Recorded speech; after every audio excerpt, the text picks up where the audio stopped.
It's time. What's up, everyone? How is everybody doing? We've hit 100,000 subscribers on YouTube. What a crazy few years it's been. Anyways, great to see all of you. We have a ton of news to go over. Just want to say what's up to Bo Crowley. Thank you for being here first. I saw you here like half an hour ago. Rico, great to see you, man. Thank you for the kind words there. Wisconsin, let's get this SEC appeal dropped first and the Clarity Act completed in light of this candle. I love that, man. Great to see you. Artist, great to see you, man. Ariana's here to keep the chat safe. AK Scarface in the house. Good to see you, man. HTTC fam, nice to see you as well. We got Moody here. No, we're dropping it right now, Maddie. We're here. Chipper, what's up, Chipper? Great to see you. Attila, great to see you. Thank you for being a member of the channel. Appreciate you. We got Paul. Paul's here. What's up, Paul Gaines? Nice to see you, man. LEX is here. Crypto Girls Experience is here. Just Maui's here. Aloha, my friend. We got Chris here. We got Corey. Alfred's here. Game of Cats is here. Thank you so much, Game of Cats. I appreciate you supporting the channel. Let's get to 200K. Glenn Avery has it. You know, we're going to have to see how long it's going to take, though. Jethro, great to see you, man. Thank you so much for showing your support. Corey's here, man. I could go on and on and on. Let's do this, guys. If you are joining us on X, if you want to share the space, I'd really appreciate that. If you're here on YouTube, go ahead and like the space. And if you want to ask questions or comments, we'll get into this. I'd like to get in a little bit of news, and then I'm going to answer as many questions as I can from you guys. Is that fair? Let's do it. There's so much stuff going on. Let's just touch on a few things here. Of course, here, we're not going to touch on that. Let me just actually close this. All right. Let me just remove that. All right. Let's jump into this. So the crypto market is a little down right now. We're trending sideways. I saw some information. I think I have a video here that's going to kind of break down what is expected in August. August is usually a slow month for Bitcoin. I believe out of like the last 12 or 13 years, 8 of those months have been in the red, and only about 4 of them have been in the green. But the green months for Bitcoin often come with bull markets. So it'll be interesting to see how this month plays out. XRP is struggling to hold on to this $3 mark. We're just below here, down 5.49%. BNB is cooling off. Solana is taking a cool off here, 2 period. I mean, the rest of the market here, Sui's down 11%. Sui is almost down to like 330, 325. That might be a good buy there. I'll be looking at that. Hedera's on sale here, 2 guys at 23 cents. XLM, Hedera, ADA, Cardano. These are all things that I've bought in, the recent last 30 days. So excited to keep adding to the bags. I hope you guys are too. Lots of things are happening in the crypto market to be proud of. All right, let's just take a look here. CZ predicts a global race for Bitcoin and crypto is coming, warning that countries delaying adoption will be forced to buy in later at much higher prices. Let's go ahead and play this. Now the largest economy in the world is adopting crypto, and they're buying crypto. They're setting up crypto reserves. That means any other country who's not doing that now is going to be at a significant disadvantage when they want to do that later, because the richest country is going to buy Bitcoin first. They're going to buy a whole lot of them, and the Bitcoin price is going to go up. The next country that comes in to buy them is going to be buying them at a higher price, so they can only buy less with less, and they have less money. Now I think we're going to see a race towards countries adopting Bitcoin, the major cryptocurrencies. That it's good for the crypto industry as a whole, but in some logic, like a lot of the retail smaller guys will be left even further behind. So check us out. The adoption of cryptocurrency, obviously, we've been here for a while. Some people are just now getting into the race. Some of us have been here for the last few years. Some of us have been here for over a decade, which is pretty incredible.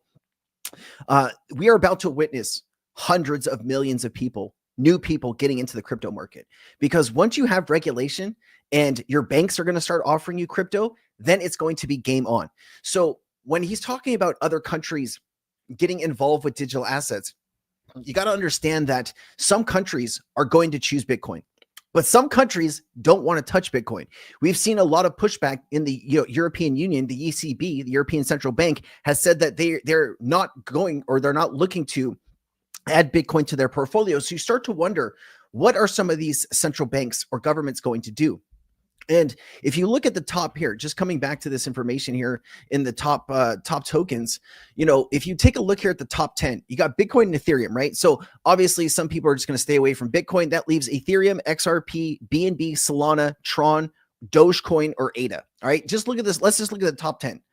So we know that BNB has had some issues recently, right? CZ did go to jail, and there was all of these, the charges that were kind of brought up. Some of that stuff was let go, but still, I think countries, especially central banks, don't want to tie themselves to anything that could look bad down the line. And I think BNB is probably one of those tokens that central banks probably are not going to acquire. I could be totally wrong. There might be a few that do, but I'm thinking about the larger, institutions as far as central banks go. Now, we know that Tether has its problems with setting proper, audits and verifying that these people have the one-to-one backing. So I don't know how many central banks are going to start, piling into Tether or any type of other stable coin, but we'll see. Some of these countries want to save in dollars.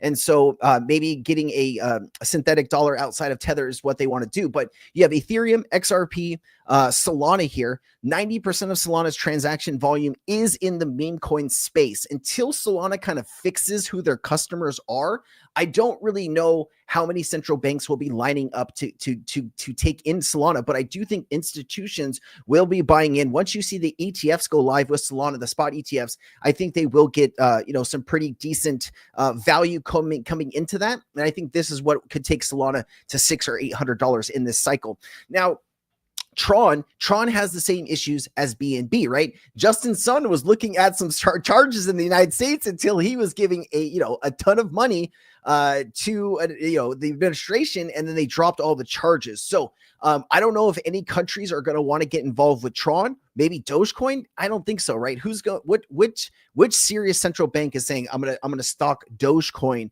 for our reserves? And then you have Cardano, ADA. So if you look at this top 10, there's really only a few things on this list that speak to me on a larger scale. You start to look at like XRP, because remember, a lot of these central banks have tested XRP in some type of BIS, test, or just testing the technology outright through Ripple. So I really believe Ethereum, XRP, and maybe ADA would be the top 3 choices on this list. I don't see Doge, I don't see Tron, I don't see Solana in the meantime right now, maybe in the future, and I don't see BNB. Let me know what you guys think about that information, but I'm thinking that could be pretty saucy. All right, let's keep going here. There's other stuff I want to show you. Let's bring this back up. I didn't want to stop sharing that. Looks like executive order on digital assets. Bo Hines shares recommendations to usher in the golden age of crypto at the White House. Let's just listen to this clip of what's going on here. Campaign promise. Joining me now, the leader of that charge, executive director of the Presidential Council of Advisors for Digital Assets, Bo Hines. All right, Bo, so you got some breaking news for us this morning. Tell us what the plan is. Yeah, well, look, first and foremost, I just want to thank President Trump and our brilliant AI and crypto czar, David Sachs, for all the hard work that they've put in to this report and really just doing what they can to help this industry. This is an industry that's been beaten down and kicked down over the course of the last decade and a half, more specifically under the Biden regime. All the blue tape that they had to fight through, the headwinds that they were pushing through just to innovate here in the United States is quite remarkable. The president created this working group on digital assets, in which I'm the executive director, and he tasked us with working across relevant agencies to produce a list of comprehensive regulations and reforms and recommendations that would create a clean and robust framework so industry knows what the rules of the road are. This is no longer policy making through prosecution. We're creating an environment that will allow for these innovators to thrive and build here in the United States. So can you give us more specifics about what this is going to look like and what these recommendations are? Sure. So, we've looked at this in really 3 phases. We've had the demolition phase, removing a lot of the blue tape that existed, eradicating Operation Choke Point 2.0, which was a real thing under the Biden regime. What this was, basically, for your viewers, was an attempt to prevent digital asset firms from interacting with traditional financial institutional players. And so what we've done is we've removed a lot of that blue tape that existed there, those overburdensome regulations, Then we work on construction, which is construction here. It's a stable coin framework, which we've actually had signed into law in this past week with the Genius Act. This is basically a digital dollar. It updates the archaic payment rails within our system. It creates more expeditious and transparent, more cost-effective transactions for the American people. And it also secures U.S. dollar global dominance for decades to come. All right, that last part, to secure global dominance of the U.S. dollar, that's the most important part here. We talked about this a ton on the channel. The U.S. needs a new buyer of debt, right? Treasury bills, and those are going to be stablecoin companies. So good timing as far as the U.S. goes, because a lot of stable coins in the crypto market are backed by a U.S. dollar. Now you're going to see like Great British Pound and euros and all different kinds of currencies, but the majority of currencies in the crypto market that are traded against different pairs are usually US dollar based. So it's kind of funny how the crypto market is helping the US dollar. A lot of people don't think of it that way, but it definitely is. Now, there is some information kind of coming to light. Lynn Alden, I know this is kind of a popular person that people listen to about Bitcoin. This person says that Bitcoin is going to surpass gold, go over $20 trillion market cap. Let me play this. I'm more bullish on Bitcoin, and that's worked out well for the past 5 years, just because gold's a 20 trillion plus asset, Bitcoin's a 2 trillion plus asset, and I think that Bitcoin being a 16-year-old asset, it's basically gold combined with a tech stock. It's growing into whatever total addressable market it's going to reach, whereas gold's already closer to its total addressable market. So in exchange for basically more tail risk, more volatility, Bitcoin comes with higher returns. And so on an absolute basis, I expect better Bitcoin returns than gold returns. This person, interesting. So they're basically saying that gold's already reached, $20 trillion. That's kind of at its peak, right? Can't really go or 2x or 3x from where it is right now, unless some crazy stuff really happens to like the US dollar. Now, he's saying that, I don't know if it's a he or she, I do apologize. But they're also saying that Bitcoin right now is about a $2.5 trillion asset. If it reached the heights of gold, you're talking about $800,000 to $1 million Bitcoin. I think we're going to get there eventually here.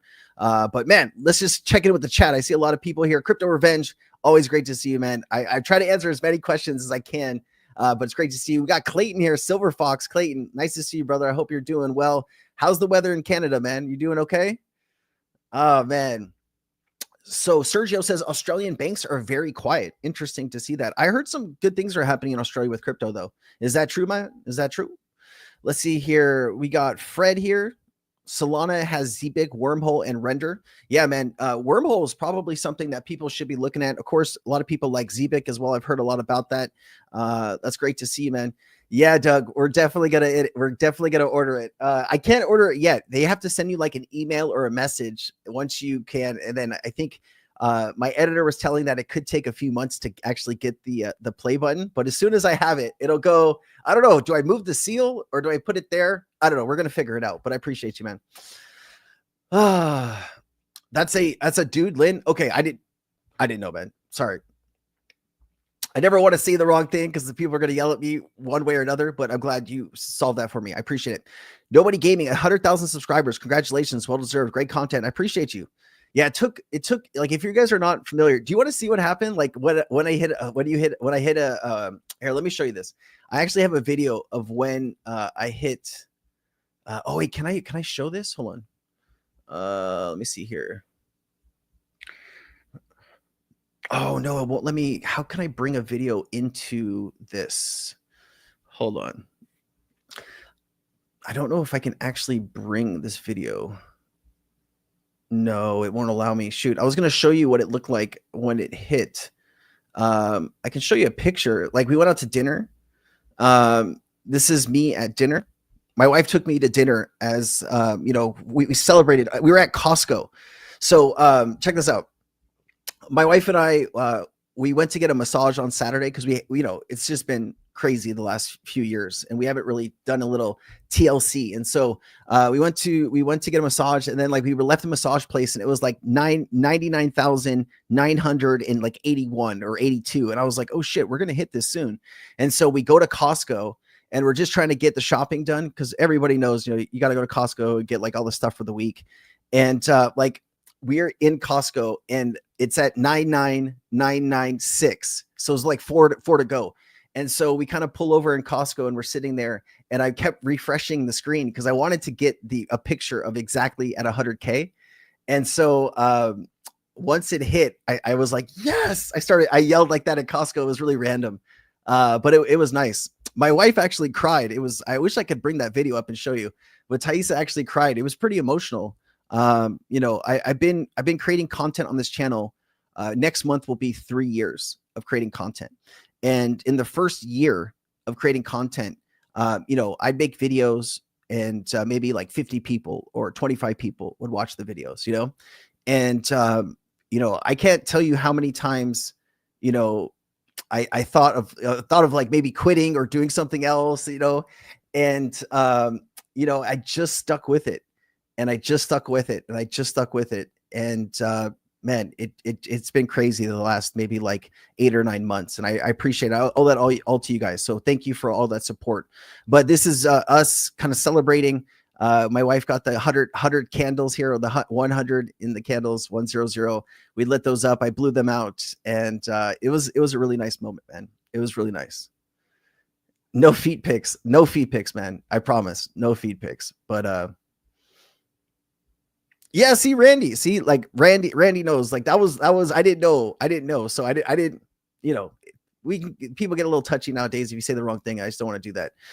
We got Chris is here. Great to see you. Scott is here. And congratulations. Thank you, Scott. I appreciate you, man. How you doing? Sam's here with a big congratulations. I appreciate you. Patrick says aloha all. Patrick from Las Vegas. Patrick, how's Vegas going, man? I saw some, you know, I saw a video recently that tourism's down pretty heavy in Vegas, man. You guys doing okay in Vegas? What is the make or break for multiplier for XRP? Okay, that's a good question, Corey. So when you're saying make or break, are you talking about like at what price does it not do like 100x or 500x at one point? Is it like 1-to-1? Is that the question that you're asking?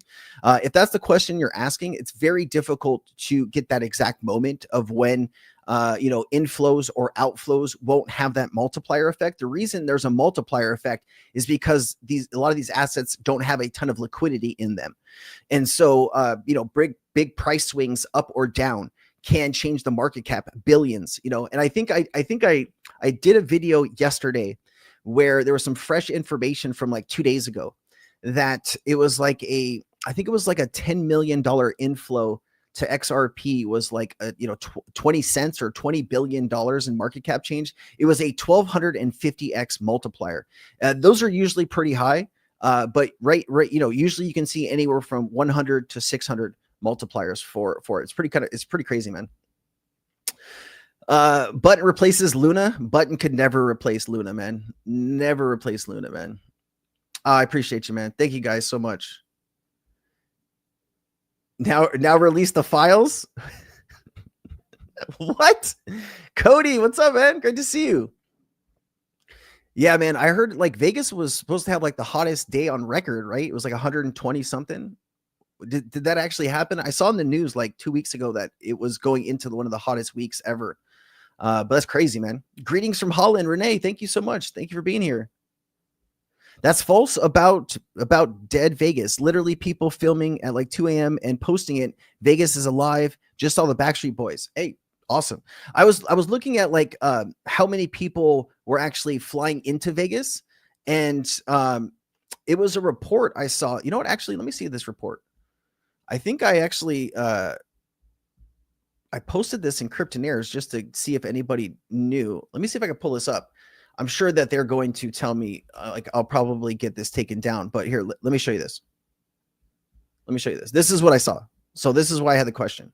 Tourism declining here in Southern Nevada. It's the economic engine that drives Las Vegas and all of Nevada. Thank you so much for joining us live at 6. I'm Latoya Silman. And I'm Dana in for Jim tonight. Based on recent visitor numbers, some people are wondering if that economic engine has stopped firing on all cylinders. Yeah, tonight, News 3, Steve Wolfer begins a week-long series of reports that we're calling Las Vegas Reality Check. It's going to bring you an in-depth look. July 28th that said, quote, "Is Las Vegas in trouble?" The reason, obviously, our decline in tourism numbers, and it's not by just a little.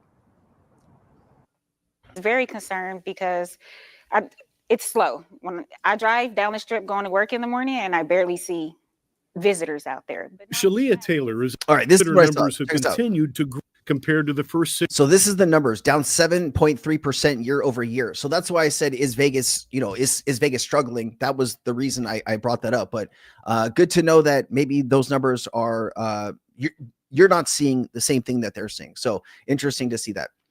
Appreciate it, Christopher. What's up, man? Christopher Garwick. Ooh, what last name is Garwick? Is that like Scottish or is that like Irish? I don't know, man. It sounds pretty cool though. Congratulations, since they've been watching you almost daily for 6 months. Great info, great insight. Keep pushing, man. Thank you so much. Thank you so much, man. I'm blown away by everybody's support. Like really, it's jaw dropping. I try to read as many comments as I can in all the videos too, and reply to as many as I can. And it means the world to me, guys. Thank you. Let's see here. AK Scarface says, since he mentioned a little while back that 5 to 10 years cash could be a thing of the past. If it happens, what will all the homeless people do? Will they have a cold wallet? I think cash will take maybe a little bit longer than 5 to 10 years, but like, I do think cash will be on the way out eventually here.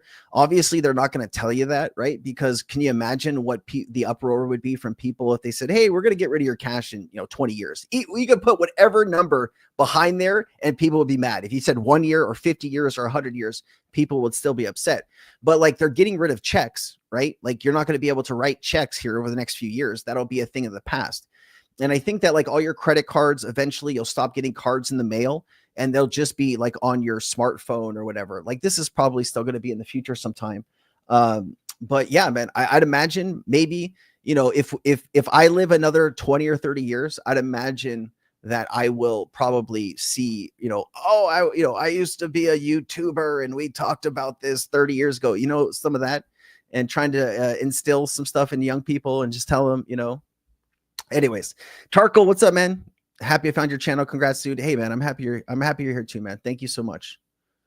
Been watching from Oregon. Bill, Walter, thank you so much, man. How's life in Oregon, my dude? I've been up north, maybe like once or twice to visit my sister when she was going to school up there. But great to have you here, man. See here, Mike says there's no question that President Trump represents freedom for the American people. What a good feeling with a breath of fresh air. This man cares immensely about the American people and their financial. Great, man. I'm glad you feel that way. That's cool, man. See here, Steven says, I volunteer at a project working with the homeless in UK. Most have smartphones. Yeah, that makes sense.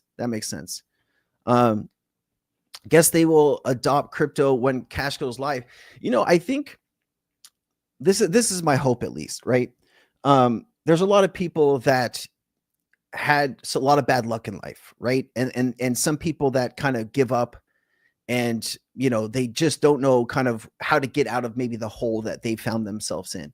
And I think that as, all of these new millionaires and billionaires get created through the crypto market, I'm hoping a lot of that money does some good out there, right? Because, at a certain point, you can only spend so much money, right? And after you buy the house you want, the cars you want, save money for your kids or your grandkids or whatever it is, there comes a point where you just have money left over.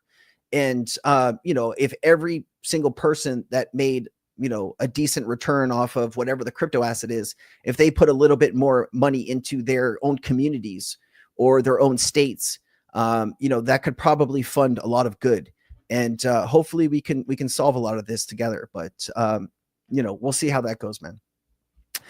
Sebastian says, Sensei, how do you feel about the SEC case deadline coming up? So we're talking about the SEC and Ripple case. We're supposed to get an update on August 15th. So far, we know that Ripple has dropped their cross appeal. I do believe that the SEC has not done that yet. And so we're supposed to get an update on the 15th. It's interesting because if you look at the White House did the recent report, the 166 page report that the White House released, in that report, it talked about the cases that were dropped against, I think it was Binance, Coinbase, and Ripple. It said SEC cases dropped. And so, it feels like the government is already telling us that it is dropped, but the SEC hasn't announced it yet. So, you know, I think everybody would feel a lot better once we actually get a confirmation that Paul Atkins and, you know, the chairs at the SEC have decided to drop their cross appeal, and then this thing can all be behind us. Do I think that some kind of trickery is at play here? I don't think so, man. You know, I think, you know, Paul Atkins was asked. Paul Atkins, if you're not familiar, Paul Atkins is now the SEC chair. He took over after Gary Gensler. Okay. And Paul Atkins was asked about the Ripple case directly. And I think I played this clip on the channel before. And Paul Atkins has said how important, you know, that we get the Ripple case right? How important that is. And so you already know that this gentleman understands the significance of handling this the right way. And I think if you look at the last 4.5 years of how much money, billions of dollars have been impacted, not only to XRP holders, but, you know, think about Ripple, the company, and how this has put them behind in the United States, right? I do think the SEC lawsuit helped Ripple to go out and partner globally, you know, in every jurisdiction that they could. It forced them to start expanding outside of the US. I felt like that was a good thing. And, you know, the world really wasn't ready for crypto adoption anyways 4 years ago. Like, we're just now getting around to crypto, you know, laws and regulation, right? Even if Ripple had the go ahead 4 years ago, they probably couldn't have done very much in the United States because of the regulation part of it. So maybe this is all perfect timing. And maybe they take us down another freaking alleyway and you know, throw hoods over our heads and beat us with a pole. I don't know, but we should be ready for everything. But I think we're gonna have some victory towards the end of this year, man. I got the champagne in my fridge ready to pop once we get the official comment, man, and we'll go live. Let's see here. So William says, could you recommend a wallet that I could swap SUI and other tokens like XRP? I've used Atomic Wallet up till now, and it has been a catastrophe. Guys, anybody know a wallet where you can exchange SUI to XRP? I've never done that before, so I don't know. When we're talking about SUI, I do use a SUI wallet. It is called, what is this wallet called? Hold on. Hold on. Let's pull this up. Let's just try to answer this man's questions real quick here. Hold on. Google. Man, when's the last time I've used Google to search for something? I don't know. Top SUI wallets. Hold on. Where's the one I use? SUI blog. All right, let me see here. Surf Wallet, Stash, SUI. I think this is the one I use currently. But it sounds like you can use Phantom. You can use a bunch of these. Listen, let me post this. Let me post this in the chat. Check that document out. There might be some information there on best places. And then if somebody in the chat recommends anything, obviously research what they recommend first before you do anything, and just make sure it's a reputable source. But yeah, man, I hope you figure that out. Frank says, thank you for the real deal about crypto. Frank, man, I appreciate you. Thank you so much. You know, there's so much incredible news coming out, and it's hard to keep up with it all. It's kind of like drinking from a fire hose. You know, there's just so much, and I try to pull the most important things that I think are important. And I'm just glad that a lot of that stuff resonates and you guys find that valuable. So that means the world to me. You are a very good young man, and you will last into the 90s. Don't say that, Nelson. I appreciate you, man. I know I've had a lot of like health problems in my life, and I can't imagine what my body's going to feel like in another 30 or 40 years. I'm 40 now. And, you know, I have good days, and I have real bad days too, with pain. And so, we'll have to see, man, but I appreciate you, Nelson. Thank you so much. All right. So we got that. Sensei, I watched the video where David Schwartz said that the XRP is the future and will be unrecognizable of the current XRP with everything it has to offer. What more can be added for growth? Listen, I think what people are underestimating here is the EVM sidechain. Okay. The reason I think that's a big deal, when the SEC decided to sue Ripple, in December 20th, was it December 20th, 2020? That was it, right? That was a very hard moment for the XRP community because a lot of developers that were thinking of building on the XRP ledger just did it because they didn't know if Ripple was going to make it through. If Ripple didn't make it through, then the XRP ledger might have been doomed. That's kind of the thought process that at least that's what I was seeing. And of course, there was certain developers that stayed and built, but a lot of people decided to go and build on Solana or Ethereum or somewhere else. Okay.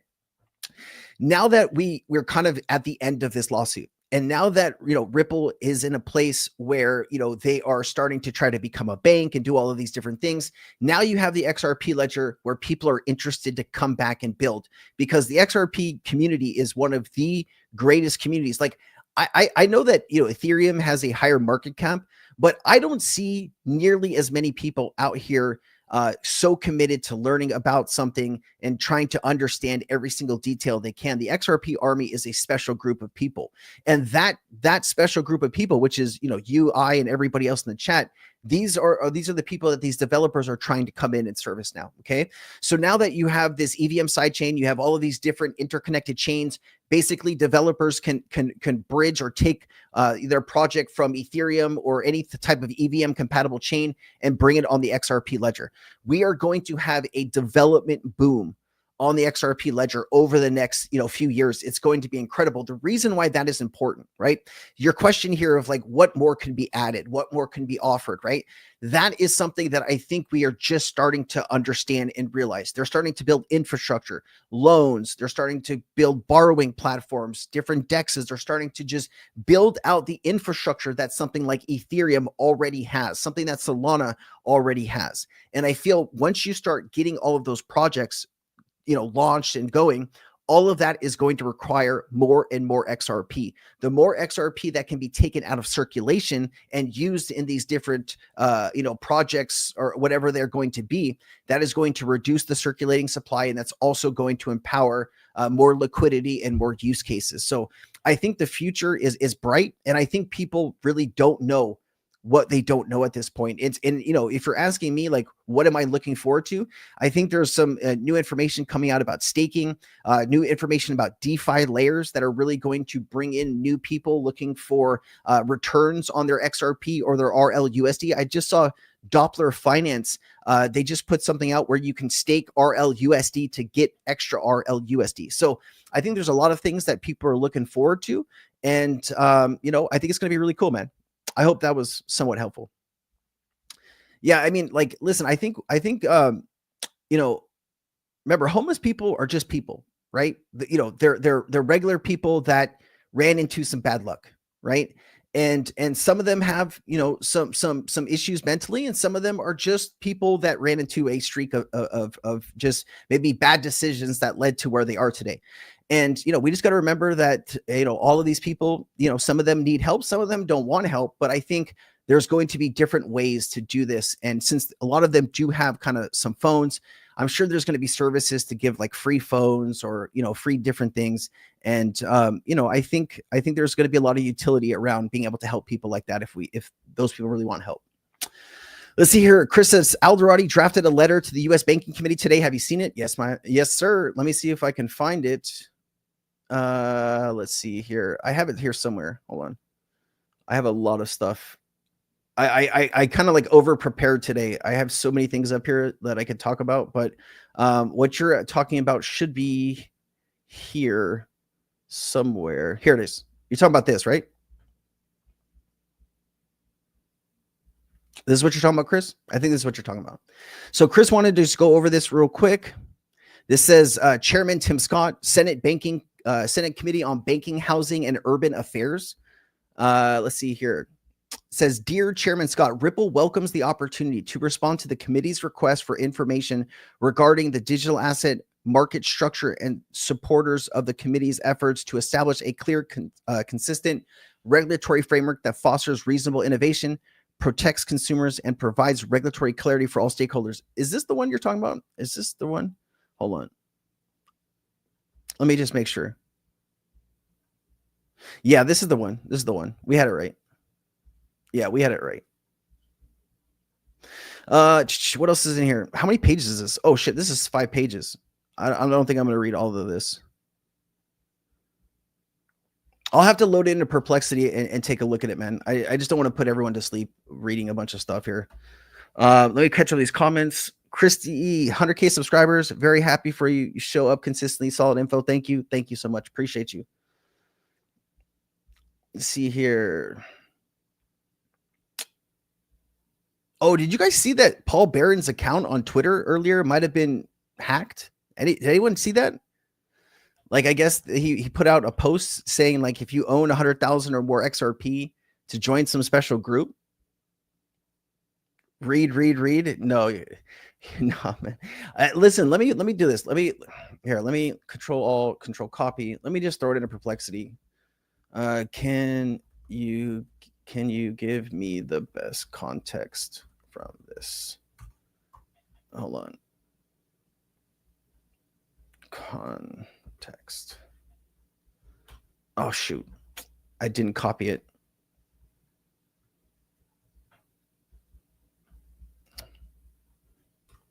All right, hold on. Let me see if I can get it.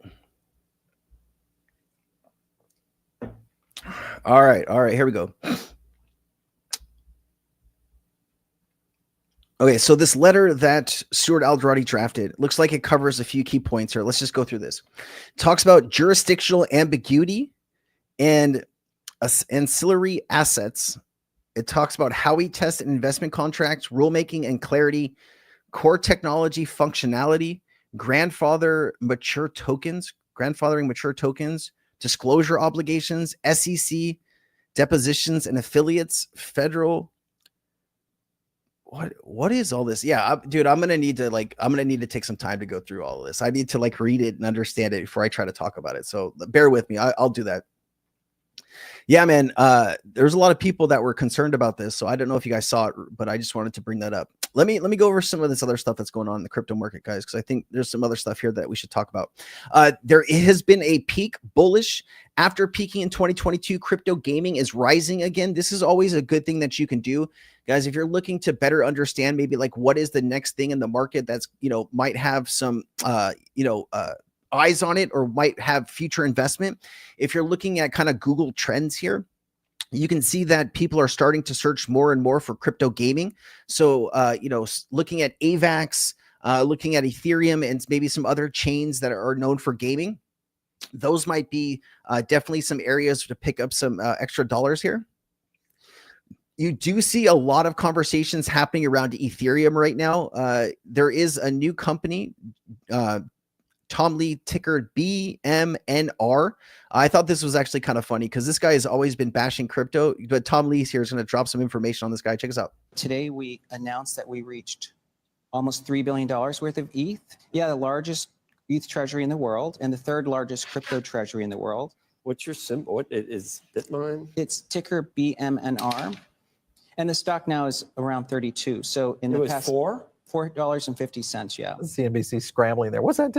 Man, it's funny how people who like didn't like the crypto market before are now just like starting to figure it out and like, hey, this is going to be big. I spend a lot of my time on Twitter because that's where a lot of information is, and I'm seeing a bigger megaphone from people in the Bitcoin and Ethereum spaces, very, very worried about XRP. But here, this is the Bankless podcast. And this is a very popular podcast for, Bitcoiners and people in Ethereum, but it says you don't need a basket of 10 different altcoins to make money. If you just focus on one good trade for a few months, you can make a lot of money from that one good trade. Ben Cohen of Into Cryptoverse and why betting big on Bitcoin or Ethereum beats chasing every other alt narrative. Check this out. Sometimes it just makes more sense to bet on the best in the asset class. And for me, that's just Bitcoin and Ethereum. Is it possible that you get an alt season? It is, but I don't think the conditions are aligned for it until altcoins go to the range lows. So I think it makes sense to fade the alt season calls until alts are at the range lows against Bitcoin. But just because they hit the range lows does not necessarily mean you get alt season. Because in the last cycle, the first time we hit the range lows, we did not get alt season. And the second time we hit it, we didn't get alt season. It was the third time we actually went below it, then we finally finally got it. So again, 0.25, in my opinion, is a necessary but not sufficient condition to get all. Interesting. And I think it's just easier to sleep at night, just kind of having Bitcoin and Ethereum. Like, I don't have to worry about the idiosyncratic risk of all these different projects. You don't have to have a basket of 10 different altcoins to make money, right? If you're just focused in on one good trade for a few months, you can make a lot of money from that one good trade. There you go. I mean, they really don't want people buying anything else besides Bitcoin and Ethereum. So interesting to see that. There's also some whales seem to be shorting Bitcoin. Insider whale, I can't even say that. Quito reopens a $132 million Bitcoin short position, previously liquidated from 300 million to under 100 million. This guy lost $200 million on his short. Holy shit. Talking about having a fortune and then just going hard and blowing it all really quickly. Man, it's going to be interesting to see if that guy has any money at the end of this. There are some people that thinking that Bitcoin is going to crash. It did break some resistance here, dropping down a little bit under this. So we'll have to see how this plays out. There are people that think Bitcoin is about to take off too. So you really kind of get, this kind of back and forth in the market is kind of crazy.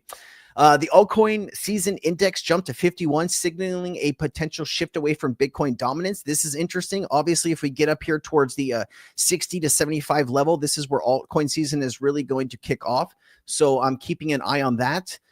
It does look like President Trump is going to be signing some type of executive order to target banks that discriminate against conservatives and crypto companies, addressing debanking practices with potential fines and penalties per the Wall Street Journal. This is actually interesting.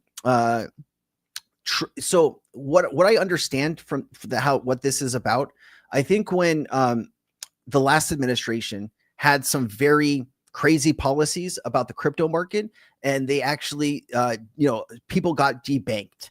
And it seems like Trump is now going to have an executive order targeting some of those banks that debanked either conservative or crypto people during that time frame. So it'll be interesting to get some information on this, actual numbers of maybe how many people were debanked during this time. I think there's more to come from this, and I'll be keeping an eye close on this.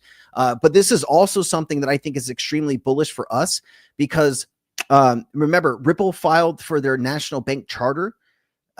Ripple, Circle, I think is BitGo, and another one.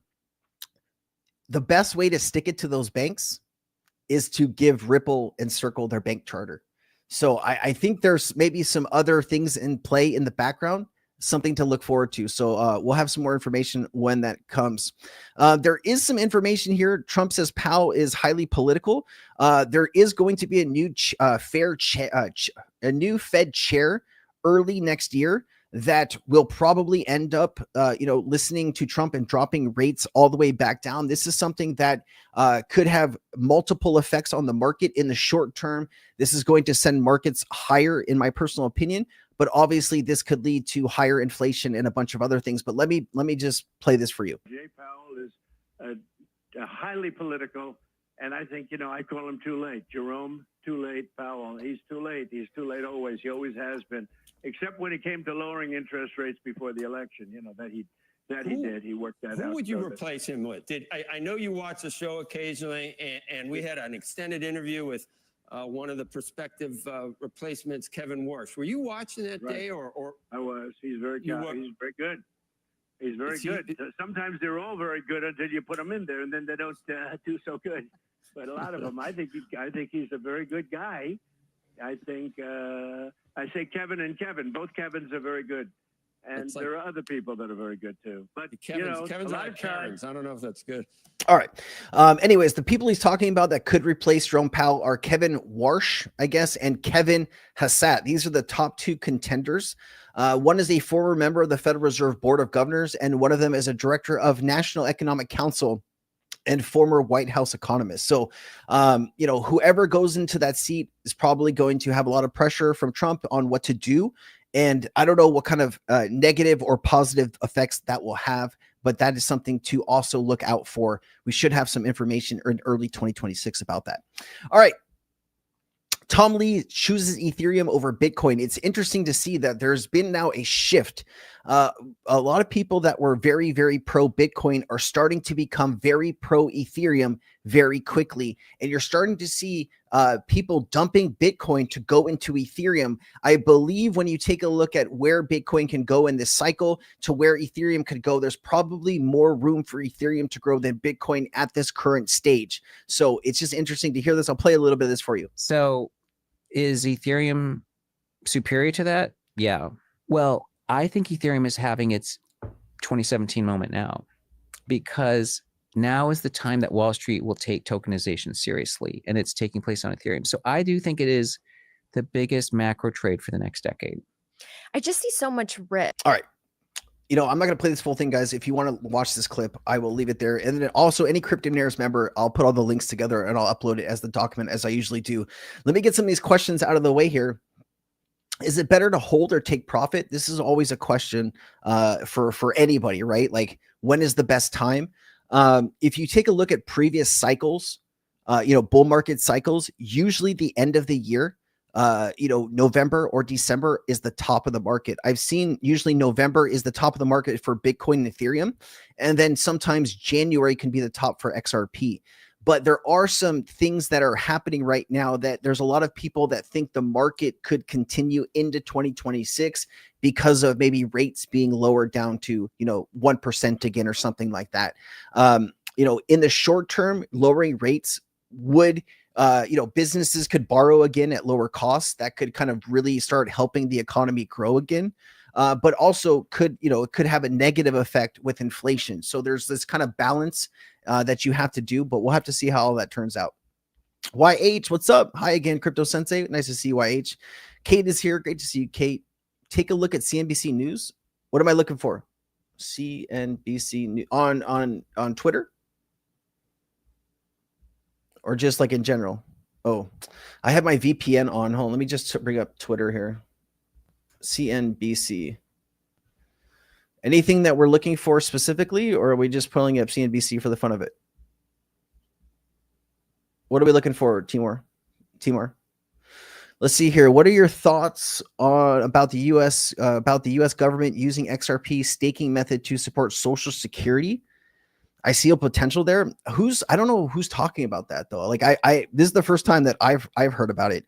I do know that Flare, is able to offer some things like that, for staking with XRP and some other assets. I don't know if the U.S. government is going to use XRP to do anything. Obviously the biggest use case for XRP for the government would be either buying XRP and holding it to pay off debt later on, or it would be using XRP or RLUSD for internal transactions at the Fed. Now, both of those things, there's really no information that we can go to and read and say like that is what's going to happen. So until we have something more definitive, it's just going to be speculation. Let's see here. Tom Lee is a brother of Michael Saylor. Yeah, for real, man. Those guys are very, very oh, I appreciate you. Thank you so much. Yeah, nobody me. I'm wondering. Yeah. So, Chris, I'd have to take a look at that. I can do a little research on what you're saying there. Let me actually just take a picture of it, and then I can take a look at this later on today when I'm kind of just hanging out on the couch, and I'll dig into that, man. Oh, thank you for reposting the stream, man. I appreciate it. Yeah, Ripple did drop their cross appeal. They did. The SEC has not yet though. So here, let me see if I can get an update for you. Give me a complete update on where the Ripple versus SEC case is and what needs to happen to resolve it. I got you, Kate. Let's just pull this up since this is a very important thing that people should need to know here. All right, so we don't care about the case origins. We don't care about the ruling. Recent developments. Ripple withdrew its cross appeal right there. So they withdrew in late June.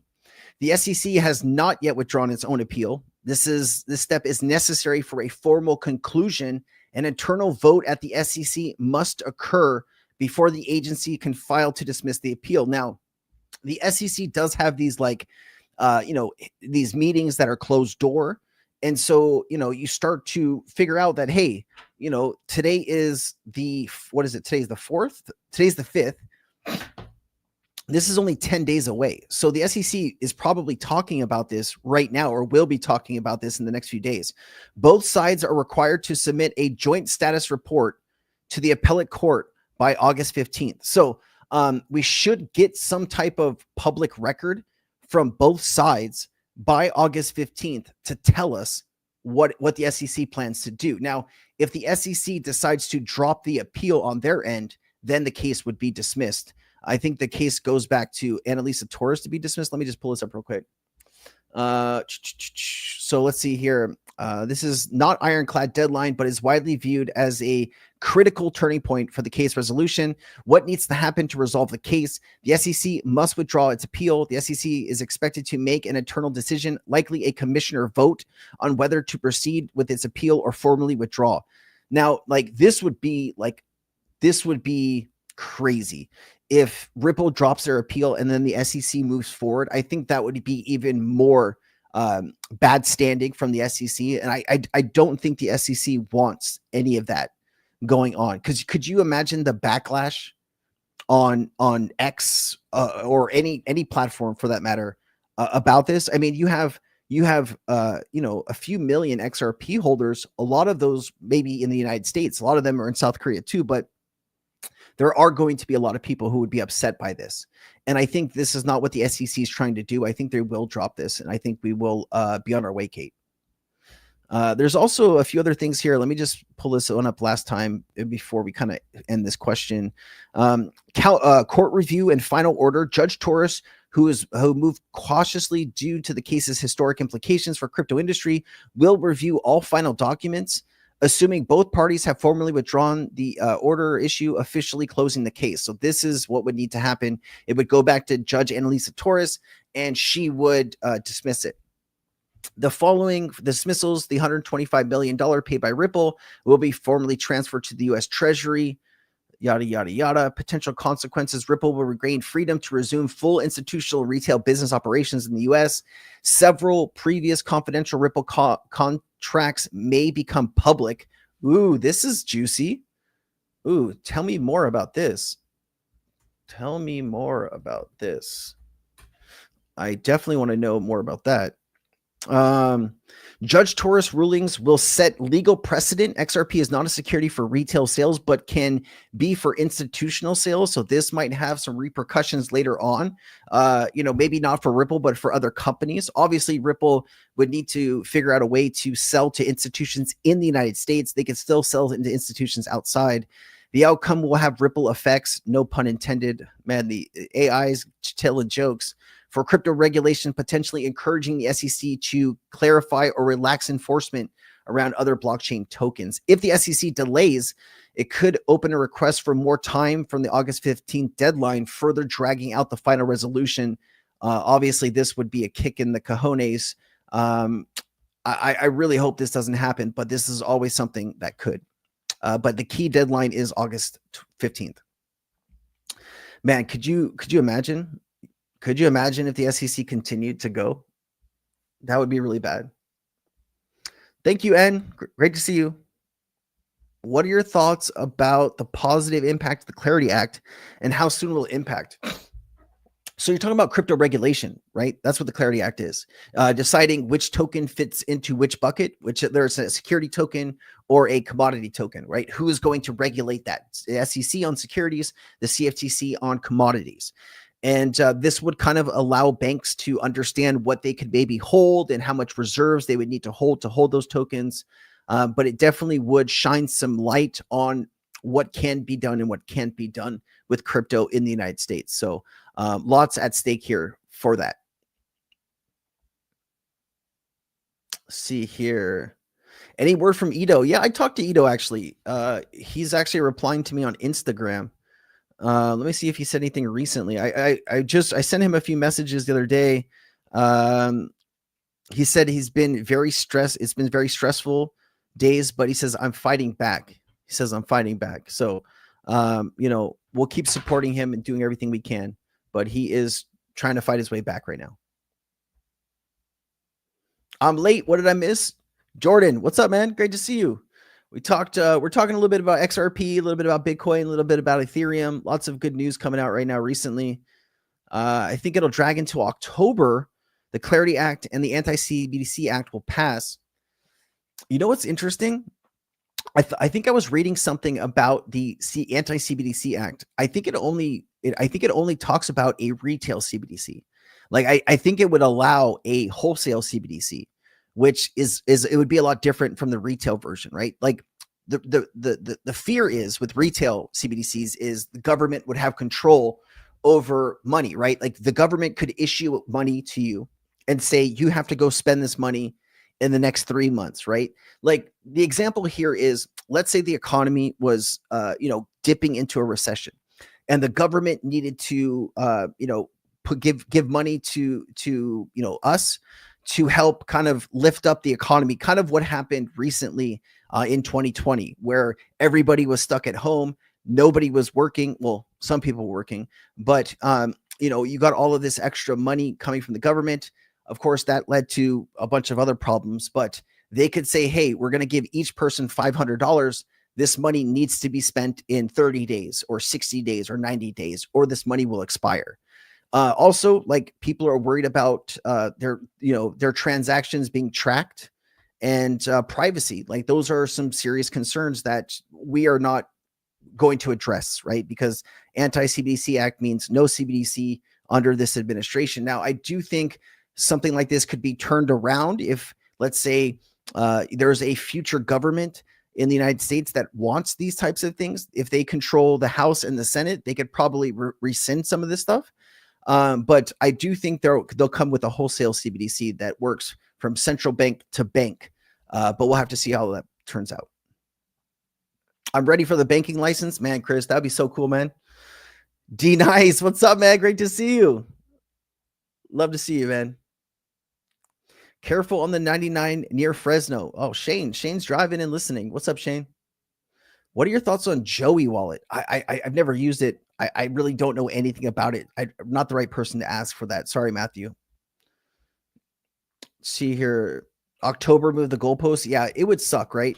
Because I believe we're waiting, right? If we want the ETF, the spot ETFs approved in 2025, part of that, you're going to need the SEC case to go away. Like, I think that is also what's kind of keeping us lodged in this kind of moment. Remember, JP Morgan has predicted that in the first 12 months, we could see anywhere from $3 to $8 billion in inflows to ETFs. Now, if you have like a 500x market cap multiplier, because remember, those are new inflows coming in to buy XRP off the open market, right? And so if you're bringing that money into it, you're going to have a multiplier effect on that money.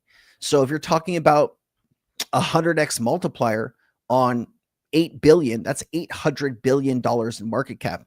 Obviously, if you're talking about a 500x multiplier on 8 billion, that's what, like 4 trillion or something like that. So it can get up there pretty quickly.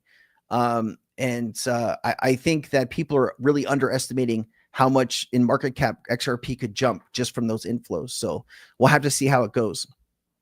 Is $3,500 per XRP possible? I'd say it is possible. I believe that one day XRP could be $5,000 or $10,000. I am kind of on the timeline that could take some time though. In order for XRP to reach a price like that, you would need it to represent a large share of the market, either through the tokenization of financial assets or taking over Swift, Swift volume, a lot of Swift volume. Obviously, there could be some new utility that's built out on the XRP ledger to reduce circulating supply. You really need to figure out a way to see, like when you're talking about treasury bills, okay? When you have like Open Eden and you have the connection between Ondo, BlackRock, and Ripple, you're talking about tokenizing treasuries, short-term treasuries. Usually those are like a year, sometimes they're 5 years or 10 years treasuries, okay? And when you can lock up, usually what you're doing is you're locking up RLUSD for a time period and you're getting a return on that. Okay. Now, I believe that the future of these markets will be on blockchain. Okay. But what we need to do is we need to find ways to lock up XRP, right? Because if you can lock up XRP for a time period, that takes XRP out of the circulating supply. Now, if you want XRP to reach a high value, you need to bring that circulating supply way down. Right now, it's about 59 billion tokens.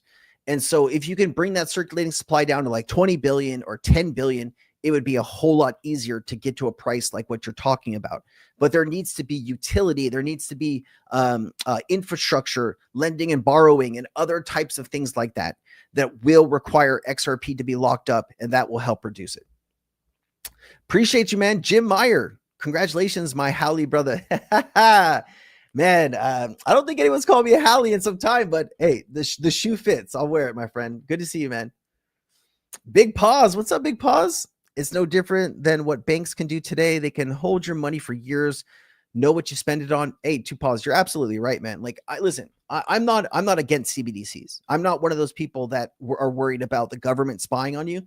Listen, if you're not doing anything, the government's, not going to care too much. But obviously, if you're doing some shady shit, they're going to care a lot. And regardless if you're on a CBDC or if you're out there, spending stuff on your credit cards or debit cards, they can track all that stuff anyways, right? So like, what are we really talking about here?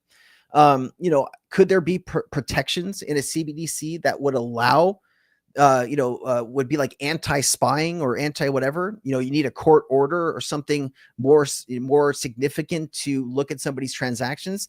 That's probably where this is going to go, but not in the next few years. It's just, there's so much fear around a CBDC right now, especially in the United States. I don't see anything happening on that front anytime soon. Okay. I think the baby 1K savings account that Trump mentioned should be given an XRP. Like, this is a good idea. This is actually something that's really interesting.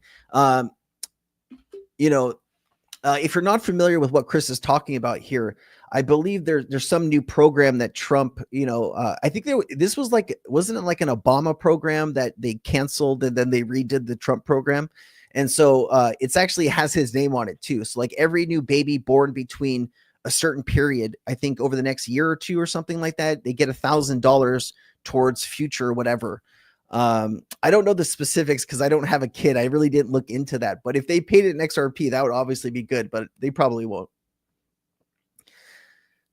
Let's see here. Stuart says they should give you all 1,000, but you got to buy America. Oh, yeah, that's tough, man. Christopher, hey Sensei, I've been on for a while, but I was a little late to the stream today. Just wanted to make sure that I'm here. I've liked, I've shared. I wouldn't want to be anywhere else right now. Christopher, man, it's always a pleasure to see you. Thank you so much for your kind words, and thank you for always showing up, man. It's always a pleasure to read your questions and interact with you, man. Really, really, really excited you're here, man. When is the spot XRP ETF coming? YH, that's a great question. We were kind of talking about this maybe like 5 minutes ago. We were talking about the case needing to be settled first. I think that's what they're waiting for. So until that case is behind us, I don't think you're going to see a spot ETF approved, because like the SEC has to approve those spot ETFs. And I don't think they're going to approve a spot ETF with a pending case, right? Because right now the case is still pending. It might be done in our eyes. The Trump administration has said it's done, right? They said that they're going to drop this, but it's not officially done yet. So I don't think you can get anywhere in America until that's done. What's up, Alket? Nice to see you, man. Let's see here. Long live Theta. Great to see you, man. Sensei, how about we pat our taxes in CBDC and therefore, I think he's saying pay our taxes in a CBDC and therefore every cent these politicians spend is accounted for. Like, this is something that, I think there's a lot of pro and cons on both sides of this argument. It's a very, it sparks a lot of interest, the people that understand the technology, but it sparks a lot of fear from people that don't understand it, right? And I think there's a lot of fear about what the government is going to do. But also what you're saying here is, if the government spending was on blockchain, a public blockchain, the citizens and regular people could see what the government is spending money on. Now, obviously, there's going to be stuff like DOD spending or CIA or these types of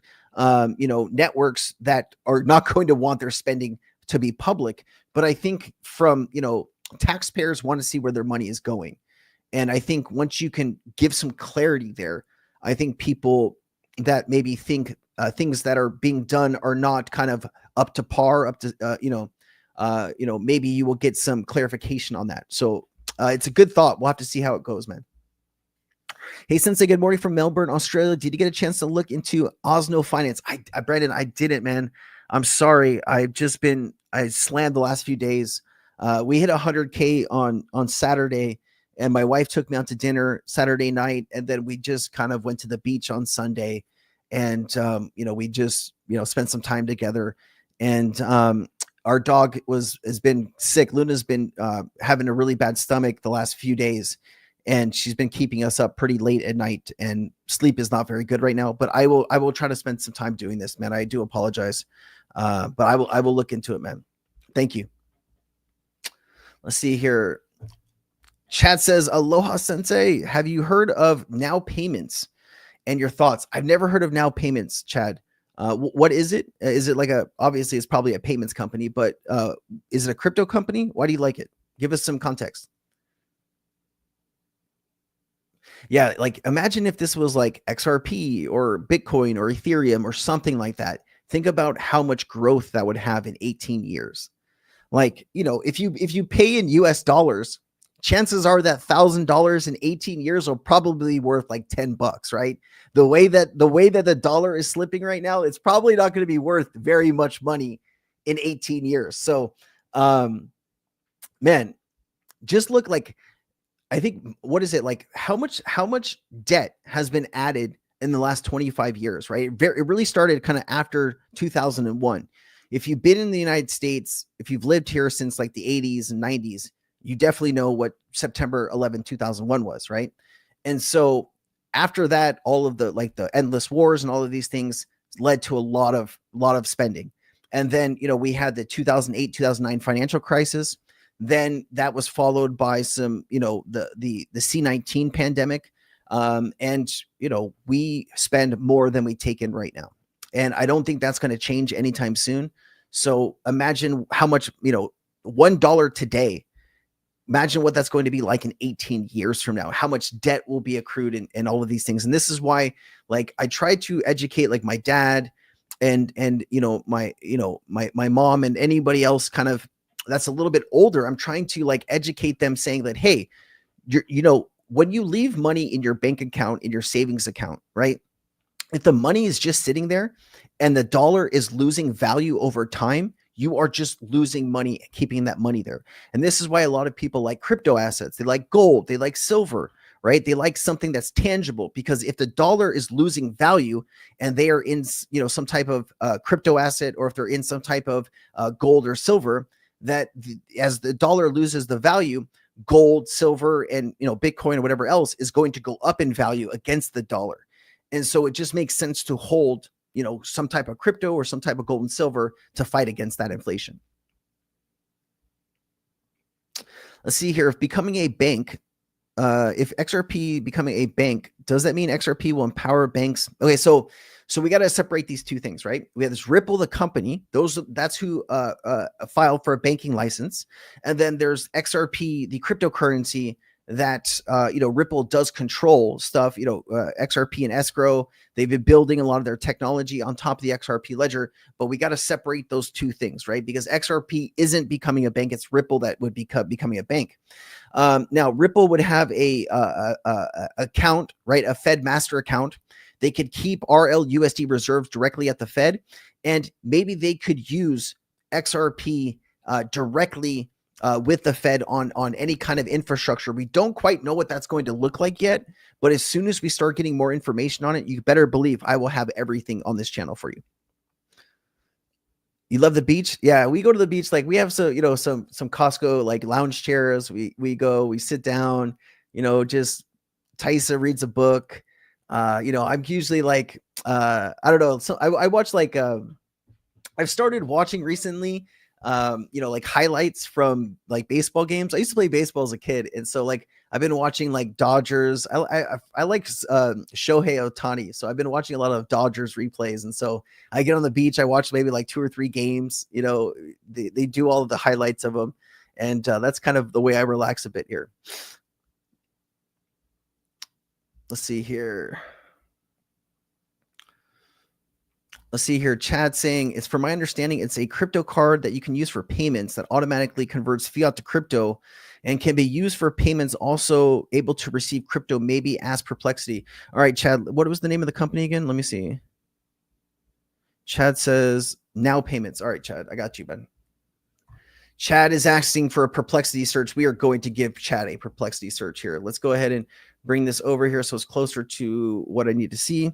He's asking about Now Payments. Do you have any information on Now Payments?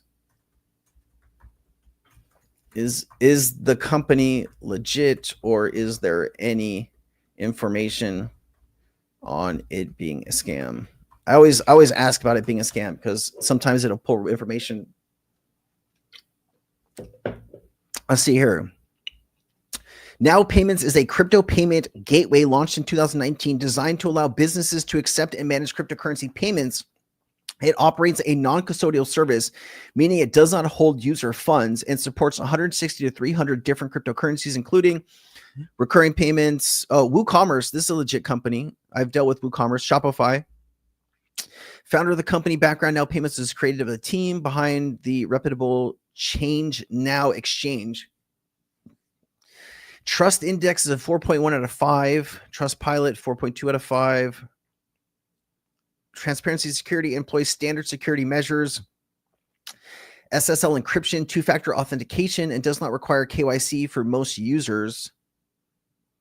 While overall feedback is positive, some isolated complaints exist. I mean, isolated complaints are always going to have some type of complaints, but poor customer service, that usually happens with crypto companies. However, BP outliers, the majority of reviews across multiple platforms, business sites, the positive. But like, is it a token though? We didn't really specify if it's an actual token or if it's just a company. I mean, the company seems legit. What are you going to be using it for? Like, is it for your business? Does anyone have Spark or Kernel DAO? If anyone have Spark or Kernel DAO, Jeff could need some help in the chat. Let's see here. I'm in Hawaii too. I subscribe. Ashley Thomas, thank you for subscribing. Aloha. What island are you on, Ashley? If you want to share that, love to hear from you. Larry says, watch your show daily. Just moved to Kaneohe and love it here. Keep up the excellent work. Hey, welcome, man. Are you going to school here? Did you retire here? What brought you to Hawaii, Larry? And how do you like Kaneohe? It's so beautiful, man. Have you gone up and down the Pali where you kind of, you're going from town into Kaneohe, you go up and down the Pali, and then like right when you get through the tunnel, or what's even more pretty, when you take H2 and you go up H2 like towards Kaneohe, and you come out of the tunnel, and like right there is like the Marine Corps base and all of the beautiful water. That view is like breathtaking. That view is breathtaking. And I think like H3 was one of the most expensive freeways to construct because of like the mountains and how they had to build it. Very interesting, man. Thank you for being here. Chat says, from my understanding, it's a crypto card used for payments, automatically converts fiat. We talked about that. The reason they're going to digital finance system is because the paper dollar will be worthless in 18 years. I mean, shit, you're probably right. With stable coins under ISO 20022, they need to be backed by dollars, gold, or bonds. Well, we know that you can't back XRP with gold, right? I think David Schwartz has addressed that exact thing. Now, I think there's going to be like gold-backed stable coins and silver-backed stable coins and other kind of commodity-backed stable coins. I think that's something that we're definitely going to see. We got to remember that ISO 20022 has nothing to do with cryptocurrency though, right? It's just it's a messaging standard with enriched, enhanced data. And so you can attach crypto into that payment message and get instant settlement through that, right? So just I'm sure you know that, Blackhawk. You know a lot of good stuff. I just want to make sure that everybody else reading that understands that too, man. 9/11 was your birth weight? Paul, man, we have some weird connections here, man. I'm telling you. Weren't you making some crazy brownies like a few months ago? I think I remember you, Paul. I think I remember you, man. Oh, Rodriguez, thank you so much, man. Hope you're doing well. We have a Perplexity request. I know. I wish Perplexity would pay me. Like, I should reach out to the Perplexity team, be like, hey, so I kind of use your software, and I have it in a lot of my content. So can I have like a referral code or something? Man, I will go to Hawaii once XRP hits and have a barbecue on the beach if it's legal there, bro. It's definitely legal to have a barbecue here. Everything is legal here. Well, not everything. You can't gamble, can't do a few other things, but I mean, if you know the right people, you can definitely go play cards and stuff. And there are some places that you can, some under the books type places, if you know what I mean. But yeah, it's a good place, man. Kate says, Chris says, I need a stablecoin debit card. Pronto. Uphold allows direct deposit. This is how mass adoption in retail takes place. Yeah, man, I saw that too. Aren't they offering like 4% or something like that? If you drop your paycheck right in there, don't they give you back XRP? I saw that, dude. I love Hawaii, bro. Man, Hawaii is a beautiful place, man. The people, dude, people are top notch, man. Just you couldn't ask for kinder, more gentle souls. And no one's in a rush here to go anywhere, which is really cool. I mean, sometimes it's cool if you're trying to get somewhere and people are just like, no, like the hardest thing coming to Hawaii from like the mainland is the speeds. So like the freeway speeds, top freeway speeds is like 50 or 55. And like, if you're in California, like you're driving like 80 or 90, right? On like 101 or 280 or something, right? Like 280 used to be my freeway. But that's one of the hardest things to adjust to is like, having to chill down on your speed. Can we tokenize gold? Absolutely. It's already being done. Paxos is already tokenizing gold. Yeah. I mean, think about it. Gold is so heavy. Like, just to transport a large amount of gold, you need a Brinks truck and you need a security team, or you can just tokenize it all and move it instantaneously on a blockchain. Makes sense to tokenizing it. Daniel James says, greetings from the Narrows of St. Lawrence Seaway. Where is St. Lawrence? Where is St. Lawrence Seaway? Where is this? St. Lawrence Seaway. Let me see here, man. Let's just see where you're from here. A deep draft waterway that extends from the Atlantic Ocean to the Great Lakes of North America. Oh, wow. This looks pretty, man.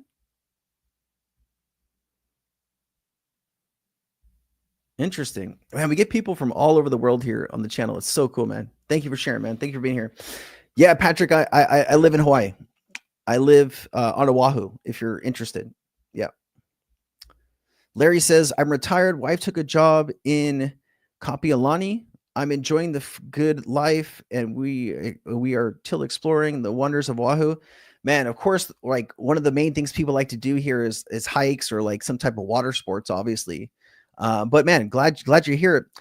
Job in Kapiolani. Is that in town? She works in town on Kapiolani? Or is that like Kapiolani is a place in Kaneohe? I don't know everything about Hawaii. I have spent some time here though. Let's see here. What am I missing? Big Island Aloha, man. Big Island's so beautiful, man. This was, I don't know. I must have been in my 20s, but we went to the Big Island, and going to the top, like we went all the way to the top, and it was snowing up there. Like I never thought I would see snow in Hawaii, but during the time that we went, it was snowing on the top. It's kind of crazy, man. What about Chris Carpenter says, what about XLM and HBAR? Those are great choices. So like here, guys, let's just go over this really quickly. Okay. So, I get asked all the time, like, Sensei, I'm just getting into crypto. What are some cryptocurrencies that I could take a look at, right? Like, what is still going to be there? Okay. Cause like this is the thing you have to worry about when you're new in the crypto market. If you're buying into a crypto asset that the price is fluctuating pretty heavily, right? Like a newer crypto asset, you have to watch what's going on constantly. You have to listen to updates, looking at the chart. Anything could pop off at any second, right? And so with a lot of these new projects, what happens is they launch, you get a lot of hype. You get a lot of hype at the launch, right? If they did marketing, if they know what they're doing, you're going to get a huge pump up the first day in the first few hours, and then you're going to get this kind of dip, okay? And usually after the first day or two, the price will come back down to close to where it launched from, and you're going to get this constant just sideways chop action for months, right? Because the next thing people are waiting for are updates or technology or AMAs or any of these marketing things with, influencers or whatever, right? And that usually takes a lot of time, okay? So if you're brand new to crypto, one of the things that I tell like my friends and family that are coming in, like just focus on, maybe 5 or 10 solid assets in the top 50 or the top 100, because you don't have to watch those as much as you have to watch new projects, right? Obviously, you want to talk with like a financial advisor, anybody that can give you advice on like what to do with those things. But these are the recommendations that I give my friends and family. I'll share them with you. So let's pull this up and I will tell you. All right. So obviously, the first thing I tell my friend or family member about is XRP. This is something that I know more about XRP than any other crypto asset. I've been researching this for 5 years. This is something that is a part of my heart and soul now. And I think it has a lot of utility that Bitcoin people and Ethereum people don't want to admit. Now, obviously, if you can afford to buy a Bitcoin at 113,000, great, do that. But a lot of people don't quite have that. So do you buy a quarter of a Bitcoin or half a Bitcoin? Or would it be smarter to buy like Ethereum at this point? So at this stage in the game, I wouldn't be buying Bitcoin. Probably Ethereum and XRP would be the two easiest choices. I think Ethereum could go to 8,000 to 10,000. There's some people that believe Ethereum could even go as high as $15,000 in this cycle if everything goes right. Now, Solana is obviously a top choice, but instead of buying Solana right now, if you didn't get it at $18 last year, you probably should be looking at Sui instead of Solana. I think that has much more opportunity. Solana is at an $88 billion market cap here. Let me just show you. Sui is at 11.8 billion. So Sui is already like 1/8 or 1/9 of Solana's market cap. And I think Sui will have a lot more utility, has a lot more serious developers on it. And I would be telling my family Sui over Solana any day of the week right now. All right. There's also people that like Tron. I'm not a fan of Tron. I don't own any Tron. I bought Cardano recently. We've been talking about Cardano since it was like 50, 60 cents. I definitely, Cardano, Stellar. These are definitely two, right? So it's XRP. It is Sui. It is Stellar. It is Cardano. It is Hedera, right? Hedera is also something that is, a lot of companies are building on it. Really smart people, a lot of good engineers. They are building CBDC technologies too. I see a lot of, information about quantum computers, and HBAR is quantum computer safe. That's definitely something that I would recommend people look at. AVAX, this is something that we saw AVAX reach in the last cycle. We saw it as high as $123. Remember, look at this, November 2023. And here is 12/21/2021. So November and December, we almost saw the exact same prices here on the top. You see how they hit this resistance of 123 and just got bashed back down. So the height of this was actually in early or mid-November here. But if you're seeing that AVAX could have gone to $123 in the 2021 cycle, you kind of assume that AVAX has a lot of life left in it in this cycle. I think AVAX could be $200 before you knew it if the bull market does pop off like we think it's going to. So that's also something that I would recommend people take a look at. There's some people that like Toncoin. If you're not familiar with Toncoin, this was actually by the Telegram team that built this. There's a lot of integration with Telegram. Telegram has 1 billion people that use it. So I think Ton will have a fairly good day. Obviously, if Ethereum does well and Uniswap is going to do well, it's one of the main DEXs people use. If you're not sure what a DEX is, it's a decentralized exchange. That's different from a centralized exchange, which is like your KuCoin or your Krakens or Upholds, those type of things. Just taking a look here to round out the top 10. If you like privacy tokens, Monero is something that people are interested in because of the privacy token. Obviously, Crow is crypto.com. And of course, right, you have Ondo here. This is something that people are understanding, that Ondo has connections with BlackRock, something that people are very interested in. Aptos was also developed by wasn't it like ex-Facebook people that built Aptos? I think it is. Some people like ICP, some people like Caspa. But yeah, our Algorand's here too. Algorand's probably a great choice. If you're talking about a meme token, listen, if you're interested in community tokens, I actually did a review on Pudgy Penguins recently, and I actually liked the project so much and the people with Pudgy Penguins so much that I actually bought like $500 worth of it. Now, understand that, let's say that you have $100,000 to put into the crypto market, right? I would probably put $500 or $1,000 of that, maybe like 0.5% or 1% into community tokens. I would not risk more than that on meme tokens, just because a lot of these tokens go to zero. All right. I've been talking for way too long. So that's kind of my breakdown on what I would recommend people take a look at if they're interested. Also, Quant. Yes, Shane, thank you so much, man. Quant and Overledger protocol. That is something very important. I can't believe I missed Quant. Thank you for bringing that up, man. We got to ICP in the end. I don't own ICP. I know there's a lot of people that are bullish on it. There's just so many other things that I like, like ICP and a few other things just kind of fall by the wayside. I would rather buy, more XRP or XLM or HBAR or ADA than I would rather buy ICP. That's just my personal preference. Obviously, you might be involved in ICP way more than me.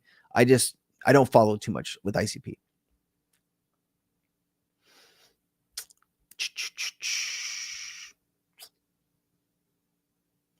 You can always hit me up, man. Paul, when you get here, man, let me know. Flare, yeah, Flare's good. Actually, Edwin, I'm so glad you brought that up, man. I'm so glad. Actually, I just bought, I spent about $2,500 yesterday buying 100,000 Flare. I just did that yesterday. I'm so glad you said that, Edwin. Thank you so much, man. XTC, yep. Well, see, people are bringing up all kinds of good stuff now. XTC is also something I bought recently. I also bought SHX recently too. So to add QNT, to add XDC, to add, so we said SUI, we said XRP, we said HBAR, we said QNT, XDC, SUI, HBAR, ADA. Let's see here, Flare, Ondo. Let's see here. What else we got? People like QNT. Pudgy Penguins. Yeah, no, dude, the people are crazy about Pudgy Penguins, man. So yeah, these are just some of them. When we're talking about, so Jesse, what we're talking about with TARS here, TARS is an AI project on Solana, right? And I think you've seen that from the videos I've done with that. So this is just like, this was my recommendations. Like if a friend is just now getting into the crypto market, these are the things that I recommend that they look at, right? So we're just going through like things that you can basically buy and forget, right? Because new people entering the crypto market are not going to spend 5 hours a day researching crypto projects, right? They just want to get in and get a taste of it and then go back to their regular lives. Now, when they get more serious and they want to spend time, right? This is where we get into gaming. This is where we get into AI and AI agents and all of these different other things. So I'm glad you brought that up. Thank you so much. Epic Chain has a lot of potential. I think so too. There's actually I'm waiting. So Epic Chain has been talking to me behind the scenes, and they said that there's going to be releasing some information in the next 7 days. Let me see this. Hold on. Let me pull up my Discord so I can get the information correct here. I'm pretty sure that Epic Chain, hold on. Let me pull this up. I think they have something going on with Ripple, actually. Hold on. Let me see. Yeah, so here's what was said to me. I'm waiting for this confirmation, but Epic Chain, the first real world asset project backed by XRP. So I'm waiting for the team to get me some more information. But I'm waiting for that. But it looks like there might be some information coming on that. Sologenic, yeah, Spark, these are good. DAG, cool. Velo, yep. Cosmos, yep. Link, Chainlink, absolutely. I forgot Chainlink. See. You guys are here to keep me honest here. I appreciate you. Algorand's also good. Sensei, what is your take on the upcoming IPO for the company Bullish? Bullish. Actually, Jeff, I don't know anything about Bullish. Is it a crypto token? I know there's a lot of companies looking to IPO. I kind of stay in my lane with XRP and a few other assets. Like I don't have the bandwidth to do what I do and like have 100 crypto assets in front of me. I just don't have the bandwidth anymore to do that. But I get it. Gaming's about to pump hard. Yeah, we were talking about that a little bit ago. Roller assets, that's a great one. AI, those are all good areas. Absolutely. It's a stock. Yeah, I don't invest in any stocks, man. I'm sorry. Crypto exchange stock. Yeah, man. All my money goes in the crypto market. Like I just put everything in the crypto market. Illuvium is going to make people rich, in my opinion. So Jad, let's just talk about this. So let me bring this up. Is it hold on, Illuvium? Yeah, here you go. I got this. Is this the current price of it? Hold on. Is this it? Okay. So the hard part about this, right? And I know a lot of people are bullish on these gaming ecosystems, right? But a lot of people are telling me like, hey, we're going to go back to these highs in 2021, right? This is $1,700. You're at $20 now. So you're talking about almost like an 80x, 85x in price increase. I don't know, man. That's going to be, you're talking about a $10 billion market cap to reach all-time highs. I think that might be a leap, man. I know there's some people that think the same way you do. I just don't, I'm not involved with Illuvium that much, so I don't know maybe what you know. But I think that people need to understand that some things that were hot in 2021 might not be hot in 2025, right? And I think people spend a lot of time looking at past cycles and thinking that the token that is the same token in this cycle, where we know that, maybe a lot of development's been done, but the community is not the same that it was in the previous cycle, right? There wasn't as many projects. There wasn't as many technologies to invest in. And I think a lot of retail investors recently have been kind of beat up in the meme coin market, right? I think people don't realize how much money's been lost in the meme coin ecosystem. And you're talking about tens of billions of dollars, I would imagine, have been lost for meme coins. And that's money that probably could have went into altcoins. And we could have probably had even a different market right now than we have had the last few months. So, I think when we get the data at the end of this year on how much money's been lost in meme coins in this cycle, I think people are going to be shocked. Peter Thiel's exchange. Well, I mean, as long as JD Vance is in office, Peter Thiel's gonna, have his way, right? That's Peter Thiel gave JD Vance basically everything, right? So I wouldn't underestimate Peter Thiel in anything that guy does.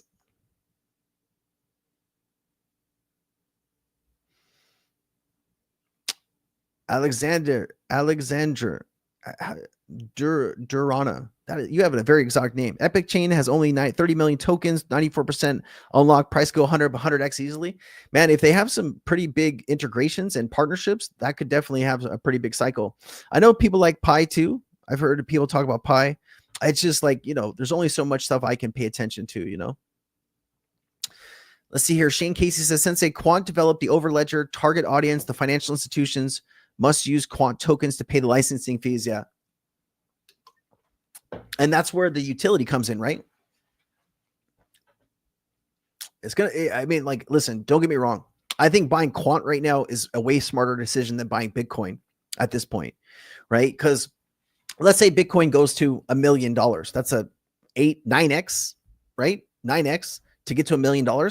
But Quant has a lower token supply. It's like 14 million and some change. Quant, I think, could be like 4 digits, 5-digit token before you know it. Absolutely. The problem with utility coins, though, guys, like let's just, where we are currently in the cycle is we're not at a utility bull market yet. I think people need to understand that we're still in this very speculative market. We're all just speculating on the price of these assets. Okay. That is the biggest issue that I think people are not recognizing.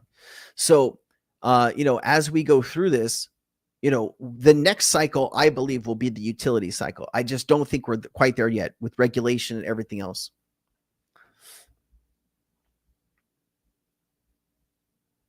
Thank you, man. I appreciate you, Santiago. John Burnett says utility coins are the best this cycle. I mean, utility coins are what people are, I think, most interested in, but I still think people don't realize that we're not in a utility market yet. And, we're not going to be for still some time. XLR, yeah, that's a good one too. Worth getting into. Definitely. If you believe in like the technology that they've built. Absolutely, man. I mean, there's a lot of good stuff like Wormhole. That's something that people should probably be looking at too. Man, there's just so much, like there's just so many things to like look at, and it's just hard to own everything, right? It's real difficult to do that. Yeah, Jad. Well, I mean, you're probably, living high up on the hog right now if you've been buying the last 5 years. Definitely, man. DAG, like I've shared my personal stories with DAG. Like in 2022, I was invited to like, what was it? It was like DAGCon or something. It was an event in LA. And there was the Diggles and all of those guys were at this event. And at the time, this was a very interesting time. I had like 1 million DAG at that time. And I wanted to run nodes and I wanted to do all of this stuff. And the hard part was getting the technology to a point where everything worked properly. And, I remember this clear as day because I was working with a company that wanted to build in the DAG ecosystem, but DAG was taking, its sweet time to launch mainnet and all of these different things. And the company actually went and launched on Avalanche. And I think that kind of maybe hurt, they kept kind of moving the goalposts. Like if you remember, it was like 2021, this is supposed to happen. Then it was 2022. And then I don't think it happened until like 2024, right? But I know there's a lot of people that are bullish on DAG. I kind of lost that. Yeah, too many tokens. I know. I hear you.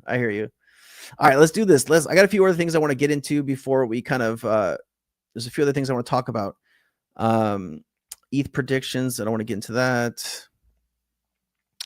Yeah, here, like I saw this too. This is interesting.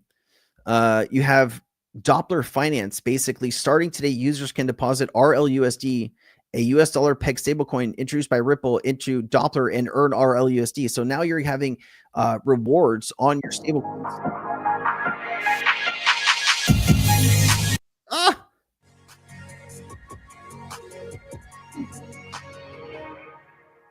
That was way too loud in my ears. Holy smokes. Anyone seen this? Galaxy has, look at this. Check this out. So, look at this. So Galaxy, this is their crypto holdings. Okay. They bought 15 million XRP for $33,000 way back. Look at that. For 33 grand, these guys were able to get 15,387,541. That is some crazy good buys, man. Could you imagine how much that's going to be worth in the future? Oh my goodness. Looks like Axelar Network has some information here. Now powered by Axelar, go cross-chain with Bearable Chain and Sonic Labs. Remember, Sonic was rebranded. This was this is former Phantom. They rebranded to Sonic, right?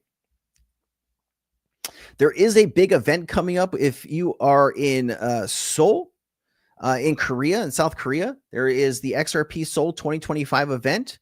This is going to kick off on September 21st, 2025. One of the largest XRP global events with 3,000 plus attendees and 100 companies across 40 countries. This is something that I would love to attend. I just have to be somewhere else in September during this time. Man, looks really cool. Let me see here. This is actually something I want to play here. And when it comes down to ETH, guys, in ETH treasuries, Tom Lee from BitMine, he's the one to watch right now. They're setting the pace for institutional Ethereum buying. Their stock BMNR now holds over 833,000 ETH, valued at around $3 billion. That makes it the largest Ethereum treasury in the world, around the third largest crypto treasury overall. And this is happening in Ethereum. And this is why the interview I had with James and Matt was so good, because it gave us some perspective. Even though we've talked about the other ETFs coming in, SUI, Solana, XRP, blah, blah, blah, the bid for Ethereum and Bitcoin are just going to be so much stronger than all the other ones combined. I mean, just recently, BitMine acquired another 208,000 ETH, valued at about $757 million to their stash. And the reason, guys, is because the reason that I'm not going super crazy in alts yet is because, again, we're just not there yet. Solana has been struggling to break that $200 resistance, right? And ETH has been struggling to break that $4,000 resistance. Once these resistance levels are broke, it's like a psychological layer, right? And we have to break those things in order to send the alts much, much higher, right? Bitcoin to Ethereum, we're seeing that happening now. Then from Ethereum into major caps, right? Like Solana, BNB, XRP, SUI, etc. All right. Interesting to see a lot of people coming out the woodworks to support XRP now. Somebody was mentioning Quant, Project Meridian, new report dropped, and it's Quant Overledger at the core. Man, Quant has been at the heart of a lot of this stuff going on with central banks. I think people should be paying attention to that. Chad Steingraber says that there's some big announcement that's supposed to be coming, hopefully from Bank of America. We'll have to see. This is back in 2021. So I actually did a video about this today. It should drop on Thursday if you want to get some more details about that. SEC says staking is not a security. That's actually a big move to help crypto adoption. That's good to see. Damn, look at this. Chad says with Ondo partnering up close with Ripple and ties to BlackRock, Ondo's current price is equivalent to buying XRP at 2 cents. Guys, at 2 cents. Take a look at Ondo today. Let's see here. You guys see this too? Visa expands its stablecoin settlement platform, now supports USDG, PayPal USD, Euro, EURC, and also adds Avalanche and Stellar alongside Ethereum, Solana. Real world asset rails are being built. Visa. This is why Visa has been spending a lot of money on crypto infrastructure. Check this out, man. U.S. tariff revenue surged to $29.6 billion in July. This follows $26.6 billion in June and $22 billion in May, and just $8 billion in March when new tariffs began. Over 3 months, customs and certain excise taxes have reached $78 billion, more than the entire fiscal year of 2024. At this pace, annual tariff revenue is expected to be $308 billion. Compared to 231 billion increase compared to 2024. So basically, you're going to have a 231 billion increase year over year with tariffs. So I know tariffs are kind of, some people love them, some people hate them, but I'm just trying to give you the data here. Corporate insiders were dumping stocks. Only 151 S&P 500 companies saw insider purchases last month, the fewest since 2018. While insider selling slowed compared to June, purchases dropped even more. As a result, the insider buy to sell ratio dropped 0.26, the lowest since July 2024. This is also the second lowest reading in 4 years.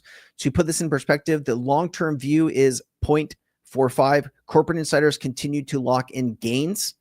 So corporate insiders are taking profits where retail keeps buying in and buying on top. We should get some more information about the Fed chair. I don't really want to get into that. U.S. consumer spending is rapidly declining. This is also something that we should be paying attention to. It's actually funny. If you showed up to Sensei Chat like 4 or 5 months ago when we were started to talk about all of this, this is something that we knew was going to come sooner or later. We were just kind of waiting for the data to catch up. It says personal expenditures adjusted for inflation fell negative 0.15% in the first 6 months of 2025, the biggest decline since 2020 pandemic. Like when you start to see numbers compared to the pandemic, this is stuff like people should start paying attention to. Excluding 2020, this marks the largest drop in 15 years.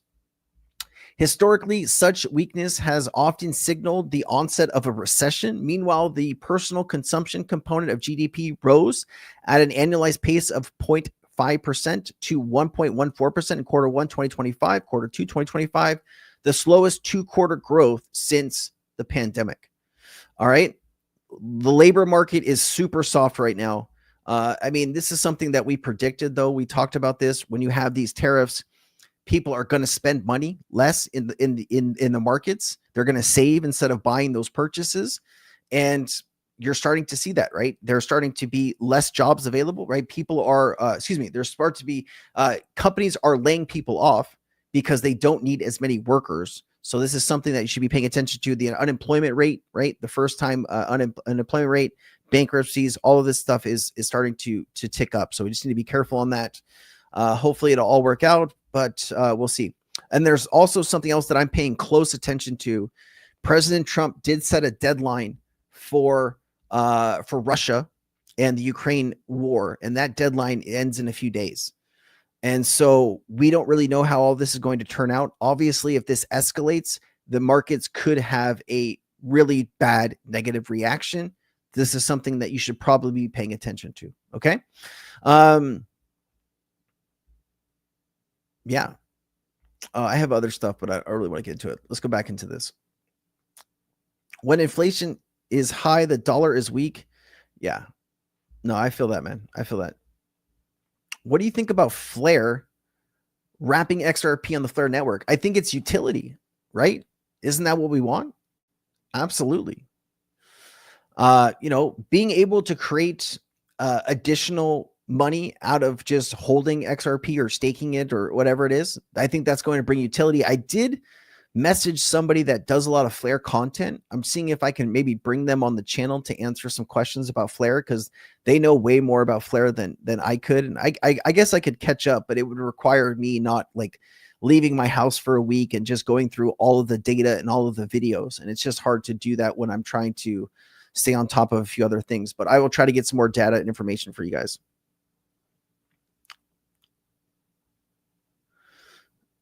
Let's see here. Oh, you were having issues with Coinbase? Coinbase is usually pretty good, man. Oh, yeah. Yeah.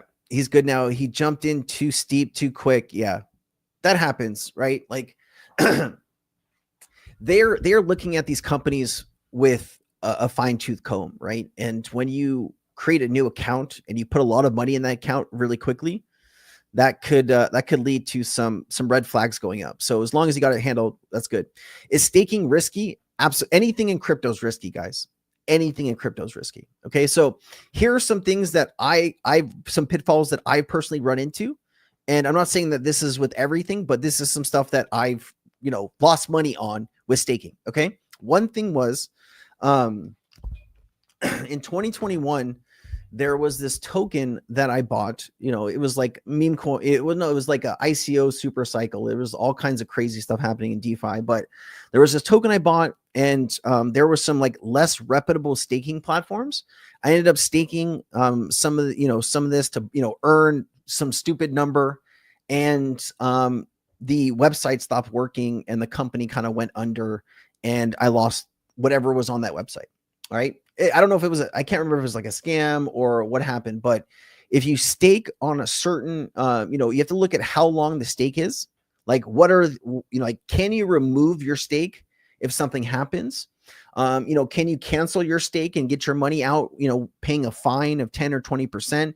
There's all of these different things that you should be looking at if you're going to stake anything with anybody, right? Understand what happens if this company goes belly up tomorrow? Can you get your crypto back? What happens?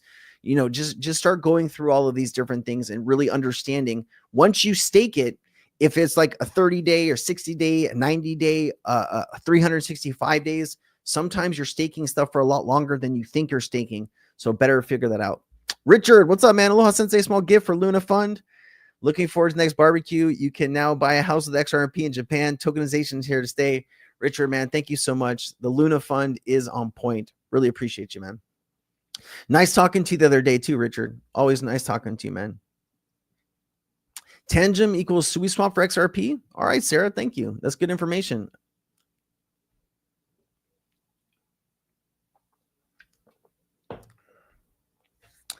How long have we been going for? 1:48. All right. Billy says, I can't see staking a crypto for a few percent gains when my coins are increasing as much at a higher rate on their own. I trust me to hold my crypto and no one else. Like that's a good motto, Billy. That's the safest motto you can have. Because like what they'll do is they'll like, hey, we'll give you 5% or 10%, right? Something like, and then sometimes the numbers are too good to be true. And once you stake or hand your crypto over to someone or something, anything can happen. So just be very careful about that. But well said, Billy. Let me see here.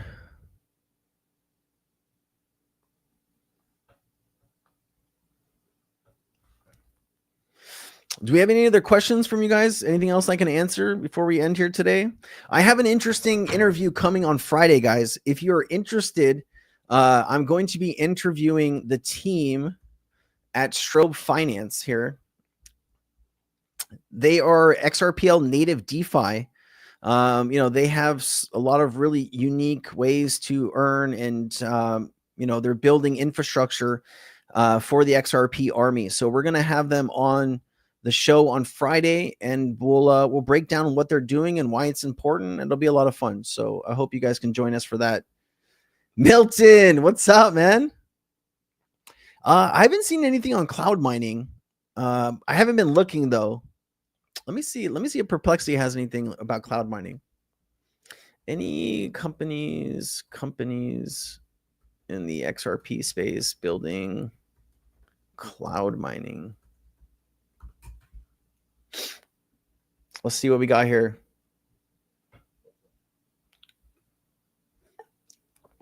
Oh, several companies mid 2025.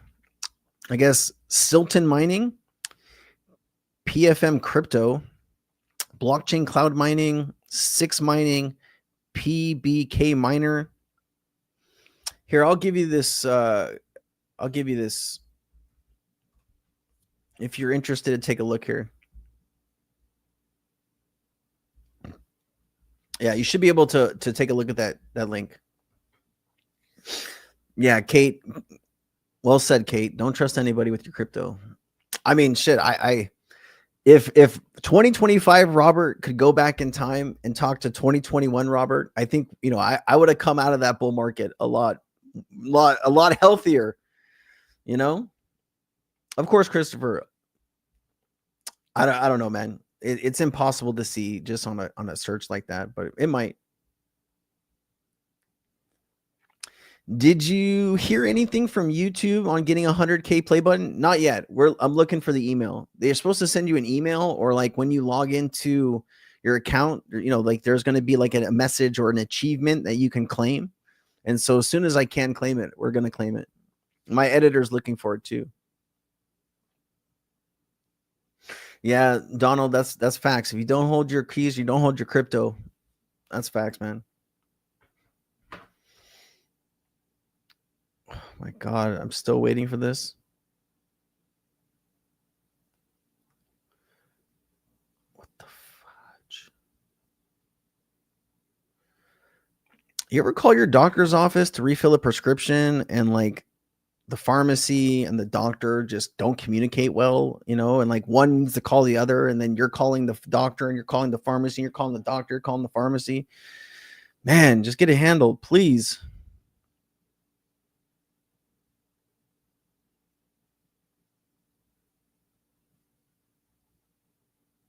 All right. I appreciate you, DMT. Thank you so much, man. Milton, your research is awesome, and you have grown a long way. Keep doing your. I know, man. You know what's funny? My reading skills needed some work, but like researching and like reading white papers and reading everything is like it's forced me to do better. And as a kid, like I had a problem like sitting still. I was very hyper, and I never wanted to just sit there and do homework and stuff like that. And it's very difficult for me growing up. And, I definitely have suffered from ADHD. This is something, look at this. This is something that I thought was really cool. Look at this. So, this is something that kind of touched my heart in a way. Okay. This is something that I deal with every day. And I just thought this was interesting to read this. Here, let me show you this one. Wait, where'd it go? Hold on. Oh, it's gone. No. Wait, hold on. All right. Anyways, this says, here's how ADHD shows up for me. I wake up early and my brain turns on immediately. Sleep is inconsistent, hard to shut down once it's lit up. I forget things, important things. I see the reminders and instinctively disregard without realizing it. My wife has patience of a saint, and I often test it. Emails, tablets, tasks, some get crushed, others vanish. I can be frustrating to work with, not because I don't care, but because I care about too many things at once. I'm disorganized. It's not about laziness or being flaky. It's bandwidth. When I'm overloaded, things slip. When I'm focused, I'm elite. Still learning to manage the swings, and I'm always getting better at it. Some days are still a struggle. That hit home for me. Do you subscribe to other crypto channels? I think recently I've watched Crypto Eerie video. I think that she does some really good research. I really like Crypto Eerie. And then I watch like other people outside of the XRP space. I know a lot of people like that have YouTube channels.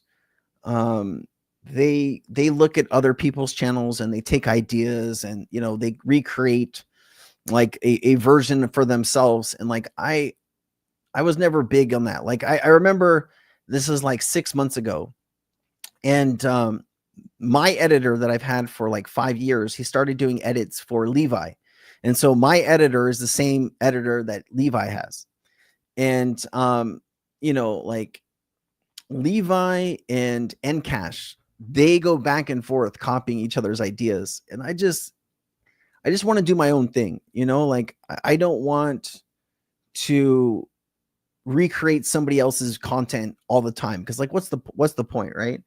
And so like, I want to be my own person. I want to have my own research, and I want to be able to explore the things that I am passionate about, the things that I care about.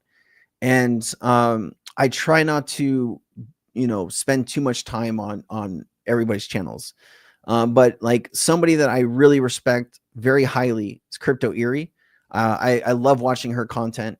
Very, very fun lady. Brad Kimes, Digital Perspectives. I think he does a good job. I haven't really watched his channel recently though. But that's how I started learning about XRP, is I was watching Brad Kimes' channel back in the day. Maybe there's a few others, but yeah, those are the ones that I spend a lot of time with.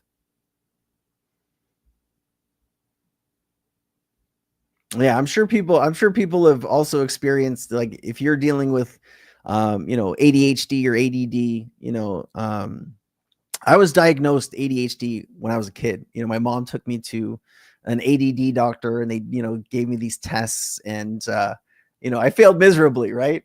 They gave me like the medication and all this stuff, and like I was never one for taking medication and changing how my brain worked, but sometimes it's great. Sometimes you have these incredible ideas and you can really ride high, especially when you get hyper focused on stuff, but then you still lose shit. Like I lose stuff all the time. I was reading through his post and I was like, oh my God, he's describing me perfectly in this post. And that just kind of spoke to me. I just wanted to share that with you guys. Yeah, man. The pharmacy and the doctor, man. These guys just so bad, dude. Sensei, have you heard of BlockGag?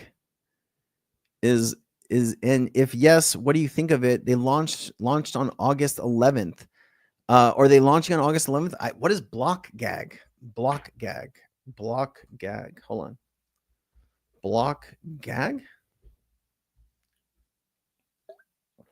No, this cannot be it. BlockGag. Richard, what is BlockGag? I don't know. I can't find it on X.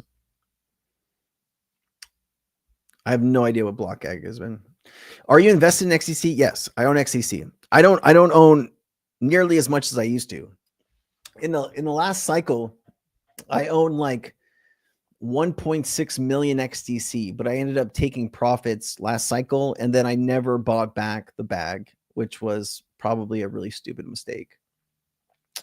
I own some, but it's not like anything that I'm going to retire on. Yeah, XDC is good, man. Yeah. Was the reason you sold Shiba Inu? I mean, I just don't follow Shiba Inu, man. Like, you know, I think Shiba Inu was really popular last cycle. It's like when it blew up. And I don't know. Like, it's just, I don't spend too much time on some of these tokens. You know, there's so much other stuff to know. And like, I cannot get bogged down in like community token politics and all that stuff because it kind of gets crazy. Wait, so it's Block DAG? Block DAG. Okay, that makes more sense. I was like, what's Block DAG? Block DAG. Block DAG network? This? This it? This? Richard?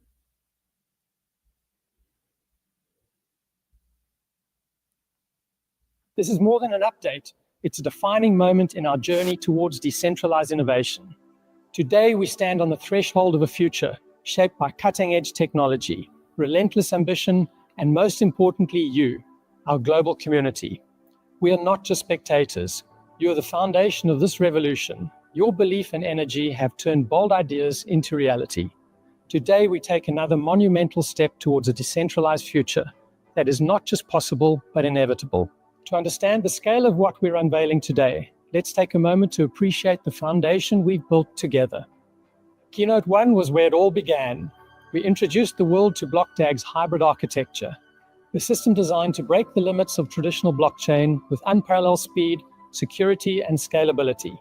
We didn't just present an idea, we set a new industry standard. Keynote 2 took us even further. You know, it's 45 minutes. I'll share this with people if they want to take a look at it, but Richard, I'll probably have to call you and you have to give me the rundown on this.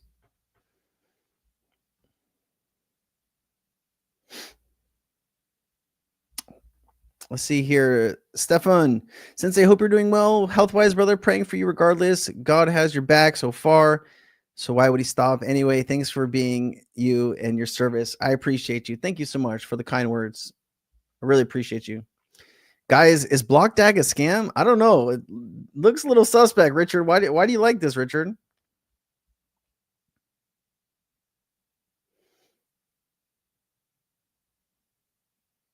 What's up?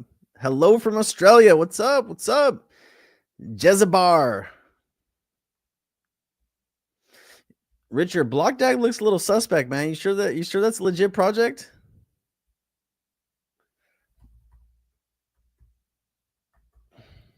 BlockDAG.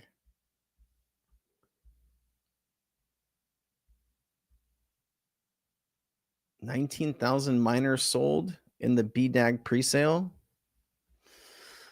I don't know. I'll have to run down it. Grok says it's legit. Well, Grok doesn't lie, right? I don't know. We'll have to see, man. You know, there are people that are really bullish on ZBIC, and there's people that are you know, there's people that think there's some strange things going on there. So I don't really know how to feel about it. I think a lot of times that you see like announcements where ZBIC is working with a company, but you don't see the company announcing the same partnership. And so I think there's just some weird things going on there. I mean, I'm sure it's just me being extra paranoid. But you know, I had a position and I got out of the position, and I haven't really bought back any. I don't know. I'm kind of on the fence about it, but I know there's a lot of people that are really bullish on it. So I don't know. Take that with what you will. Hey, man, I appreciate you. Thank you. Thank you so kindly. Thank you for your time. Billy says, don't ever trust tokens you see on Google News page. The scammed are thick in there. Yeah, man, they're thick everywhere. They're thick everywhere, man.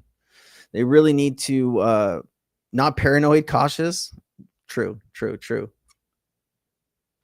No one ever received a miner. They have a massive presale and already changed their release date twice. The official is now August 11th. Let's see. Ooh, Sam, that doesn't sound good, man. Is that BlockDAG? I think that's BlockDAG, right? I'm on the fence with ZBIC. I still hold some. Yeah, I think, like the thing that I was, like frustrated about was I have a few people in my Cryptonaires community, in my personal community in Discord. And, they had some questions about ZBIC and partnerships, and they were asking those questions in the Telegram, and they got banned for asking, questions. And, the people that were asking the questions, they're not really like, oh, you're a scammer, you're this, you're that. They're just asking legitimate questions, and they were getting banned for asking those questions. And that always turns me off, right? Like if you have a community, like if you're a crypto project, you're there to answer some questions. Like that is your job, right? You are asking the community to come in and invest their hard-earned money with your project, but you're not going to answer any questions. Like that's a problem for me, right? And like there's just a point that I draw in the sand with some of these companies, and like I don't know, it's hard for me to go back to the side of trust when they're banning people for asking serious questions. So I've asked ZBIC team to come on to my show and answer questions. They won't even reply to me. And if I have 100,000 subscribers on YouTube and 60,000 followers on X, and ZBIC won't reply to me, that's a problem also, right? Wouldn't you say? If I'm giving you a free platform to come on and talk about your project, why wouldn't you do it? I don't know. There's some weird stuff going on there, if you ask me. Donald, I appreciate you, man. Thank you. Yeah, Richard, I'd watch out on BlockDAG. Sam says, they pushed dates back a few times on miners, and they haven't delivered yet. So I'd be very careful with that. Sam, sorry to hear you're going through that. I hope you get your stuff, man. If you don't, let's, start calling these people out on X if we need to. At least their team is doxxed. I mean, that's a big thing. Are we talking about BlockDAG, or are we talking about ZBIC? If we're talking about ZBIC, I wouldn't call what they give on their website doxed. You have a single name. You have a first name of somebody. You have no LinkedIn profiles connected. You have no anything really connected. You have to like go dig on who those people are. Telcoin. Oof. That's a tough one, man. That's a tough one. BDAG cons, according to Grok, prolonged presale 19 months. And repeated launch delays raise transparency concerns. Yeah, Richard, I'd stay away from that, brother. I would stay far away from that if you can. Anytime you have a company that has done a pre-sale for almost 2 years,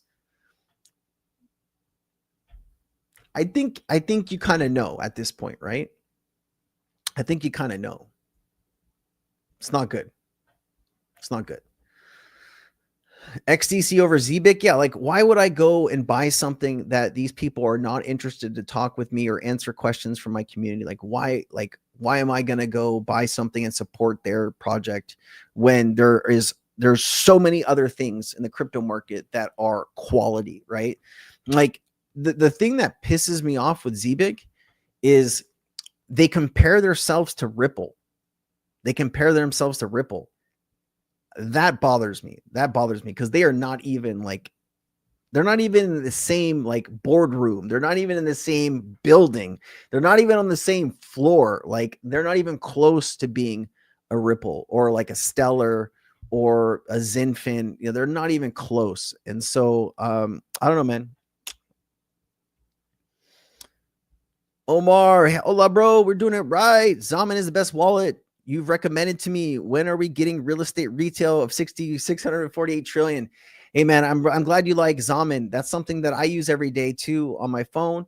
And, I think that's a great technology, man. I really like Zaman. So I'm glad you're using it. I'm glad you like it. I'm glad you're feeling safe.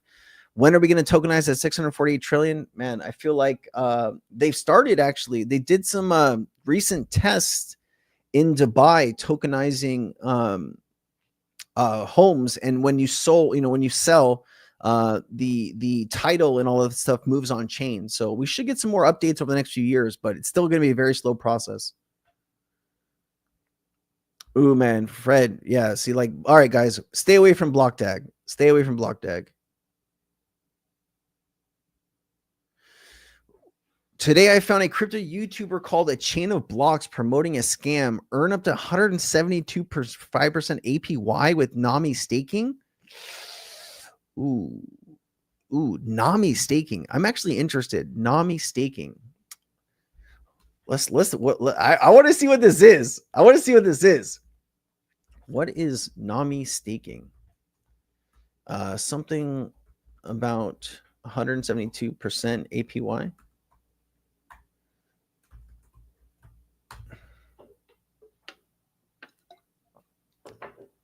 NAMI staking refers to yield generating futures offered by NAMI Finance. 172.5% APY. Wow. The API ranges from 6.2 to 175%. Daily compounding. Ooh, daily compounding. Be careful. Flexible. Cliff notes. Due diligence advised. While the yields are enticing, they are usually high compared to most DeFi and staking platforms. User reviews are largely positive, citing good customer service, easy withdrawals, and smooth operation. But there are some serious negative claims, including alleging NAMI is a rebrand of another controversial entity called Cryptonomy. That was a scam. That was a scam. I remember this. I remember this name, and warning of potential loss of funds. Yeah, I'd say this is probably a scam. I'd say it's probably a scam. Yeah. Alexandra, thank you for bringing that up and us taking a look at it.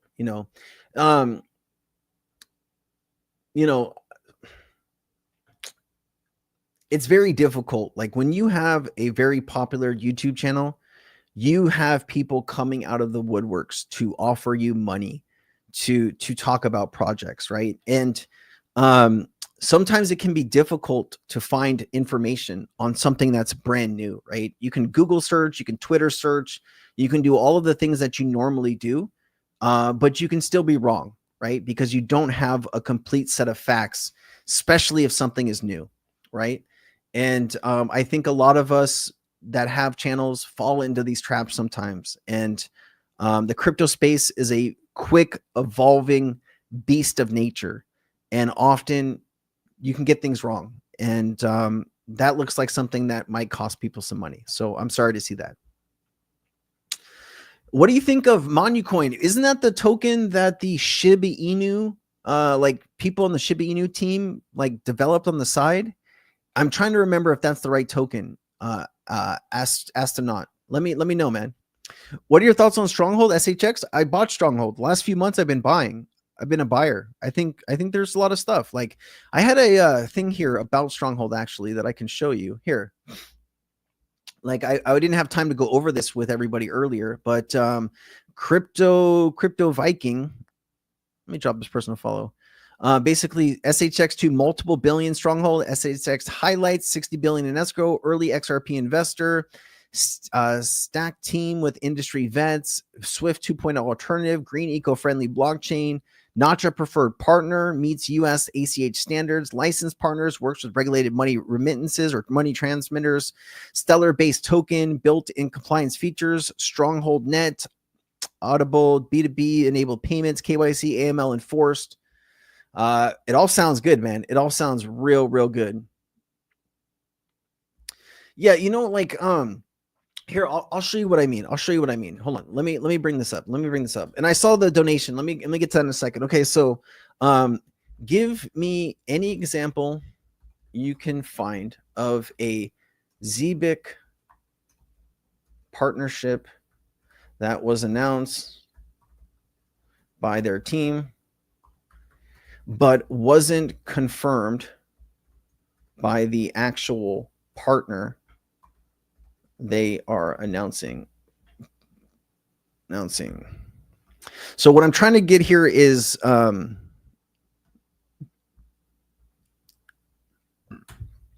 trying to show you some examples of a partnership that the ZBIC team announced that here's one that kind of scares me. So an example of a Zebic partnership that was announced by their team but wasn't explicitly confirmed by the actual partner is rumored between Zebic and Ripple. Zebic Network is and its community have repeatedly suggested or implied a partnership with collaboration with Ripple, especially on social media during co-hosted X Spaces. For instance, on May, this is like one of the Spaces Network and Uphold. It was never indicated that Zebic had been in contact with Ripple about potential collaboration. However, there's been no formal announcement from Ripple. The idea of a partnership that was circulated, it was Ripple on-demand liquidity. So this was like one example, but I think there's been a few other examples, just not picking it up. But like just some stuff that I start to question. But I could be wrong about this too, though, right? Like it could be totally fine. It's just that nobody else has announced it. Keep up the great work. I'm fairly new to the channel, but I'm enjoying watching people succeeding, building something from nothing that I have done, and doing this on my own. Biz, cheers, Longfellow. Thank you so much, man. Thank you for the support. You know, the incredible thing right now about the age of the internet and all of these different things is like, you know, you can find people that are like-minded like you are, that share you know, passions for these digital assets and want to share knowledge. And I just really appreciate being on this journey with you, man. So thank you very much. Yeah, we're still talking about BlockDAG, huh? Edward Freno, he's working on getting back. I texted him a few days ago. He responded that he's still fighting to get back. So, you know, I'll see if we want to come on the show here, maybe next week. I'll reach out to him and see, you know, if he wants to come give us an update. I'll ask him. Okay.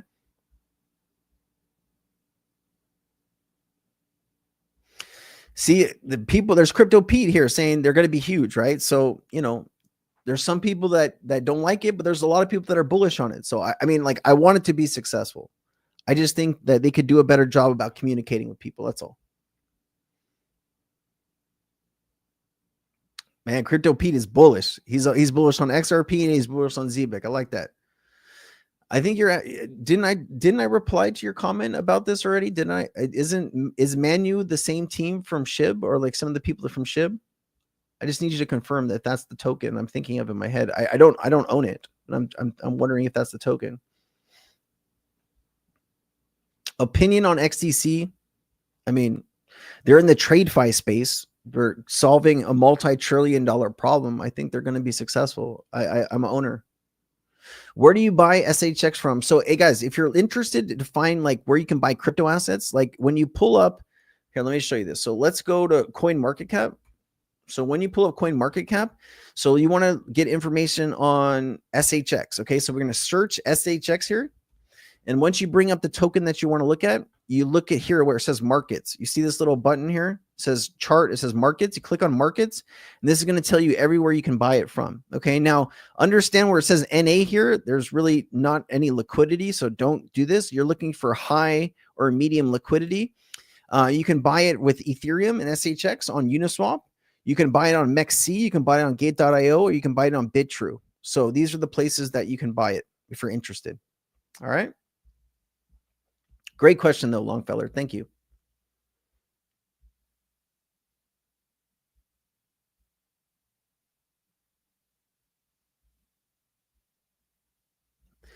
I don't know anything. Thoughts on DXRP, DEX presale? I don't know anything about it, Gabriel. I don't know anything about it. I've heard the name before, but I don't know if it was a good thing or a bad thing that I've heard the name before.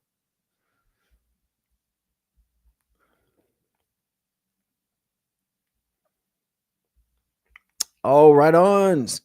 Sela88, thank you for the donation. I really appreciate you. What are your thoughts on Swell? I mean, you know, it'd be nice if I got an invite or something. I think there's a lot of serious players going to Swell this year. A lot of serious players. And I think, you know, they're going to have a lot of unveilings and a lot of information when it happens. So, you know, maybe we'll talk about it next chat. I'll bring in some information about it. We'll go over it together. Yeah, like here, yeah, just so you know, just to give you some information here, like there's the markets tab, right, where it tells you all where you can buy it. There's some information about news and then how many holders and all kinds of stuff here if you just kind of keep going down and getting more information. So lots of really good stuff that you can find. Do you know if I can put my daughter on my ledger? I don't know that question. I think there's maybe something that you can do. Oh shit, hold on. Adam's above 20 million? Oh yeah. Here, check this out. All right. So Adam, this is something I've given you in two places, okay? So this is something that we get we posted in Cryptonaires first, right? And then this is also something that I shared in a stream, I don't know, maybe a few weeks ago. And then I also shared this to members on YouTube like after the fact. This was something that it had a high of about 28 million. It's come back down, kind of cooled off around 8 or 9. Now it's pumped back up to 20 million. This is something that I've been able to make about $20,000 on. Just, you know, going from, I bought in at about 7 or 8 million. And so now we're at 20. So this is up nice, a few 100% gain. And this is actually going pretty good, man. So, man, this is, I'm bullish on this. I'm hoping this continues the pump. Man, if we can go to like 40 million, 60 million, oh my goodness. I would take some profits and I would put it into some other alts probably. Let's see here. I am at work. Are you show me where to buy IOTA, please? Blackhawk, I got you, man. Of course I will show you where to buy IOTA, dude. I got you, man. You're always in the chat. I'm always going to help you, man. IOTA markets. This is anywhere you can buy it, my friend. Oh, shoot. Let me share the right tab. All right, so we're on IOTA. The question is where you can buy IOTA. The answer is Binance, USDT, USDC. You can buy on Upbit. You can buy on OKX, MEXC, Gate.io, KuCoin, HTX, Bitfinex, BingX, Bitmart, LBank, BitThumb, XT. Shit, I mean, you could pretty much buy it anywhere, man. It's not even on Blowfin, Pionex. It's everywhere, my friend. It's everywhere. If you're interested, I'm going to give you a link, Blackhawk. That link will give you all of the markets you can buy IOTA in, my friend. All right. Can you show me? Of course I can show you, man. I showed you. You're good. I watched Jake Claver yesterday live, and he predicts a $750 XRP. I know he's bringing some big crowds, man. Good for him. I think he just hit 100,000 subscribers too. You know, that's good. That's good for Jake, man. You know, it's great to see him doing so well, man. That's really cool. You know, that's a bold prediction for the end of the year. I mean, you're talking about a 250x from where we are right now, right? You got 5 months to do a 250x. That's bold. That's bold. I don't know. Like, do you think that's going to happen? I would love it. I'm sure a lot of you would love it. It's just that's a huge step up here. You're talking about, hold on. So let's just understand what we're talking about here, okay? Hold on. Let's just put this together, okay? So you're talking about, so XRP is at a 294. If XRP went to $750 tomorrow, what type of market cap? How could you see?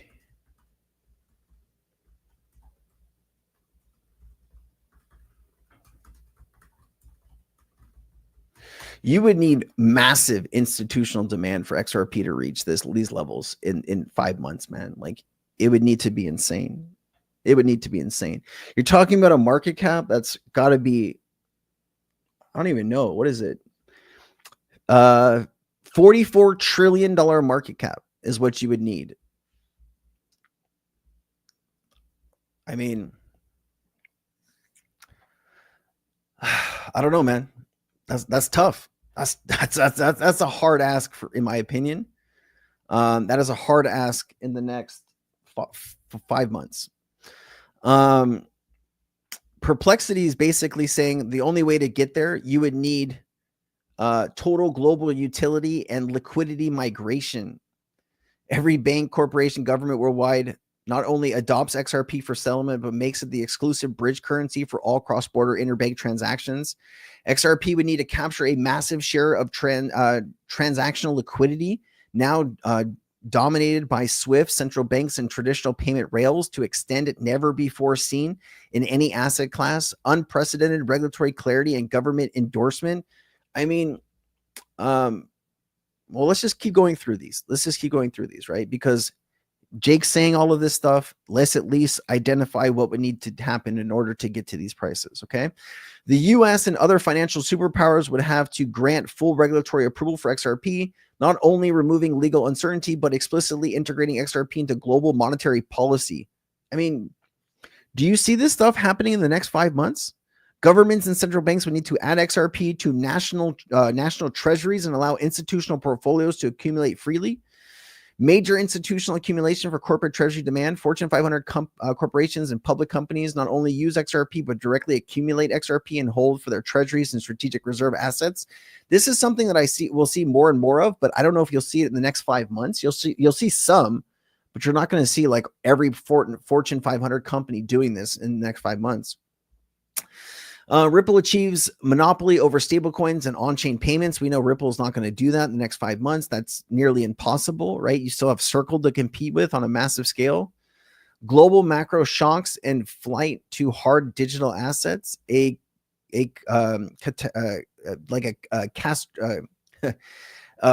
collapse of the fiat systems, banking, and global equities leads to a flight to safety, not only in gold and Bitcoin, but XRP. Hyperinflation. I mean, there's some crazy stuff that would need to happen to get to these prices.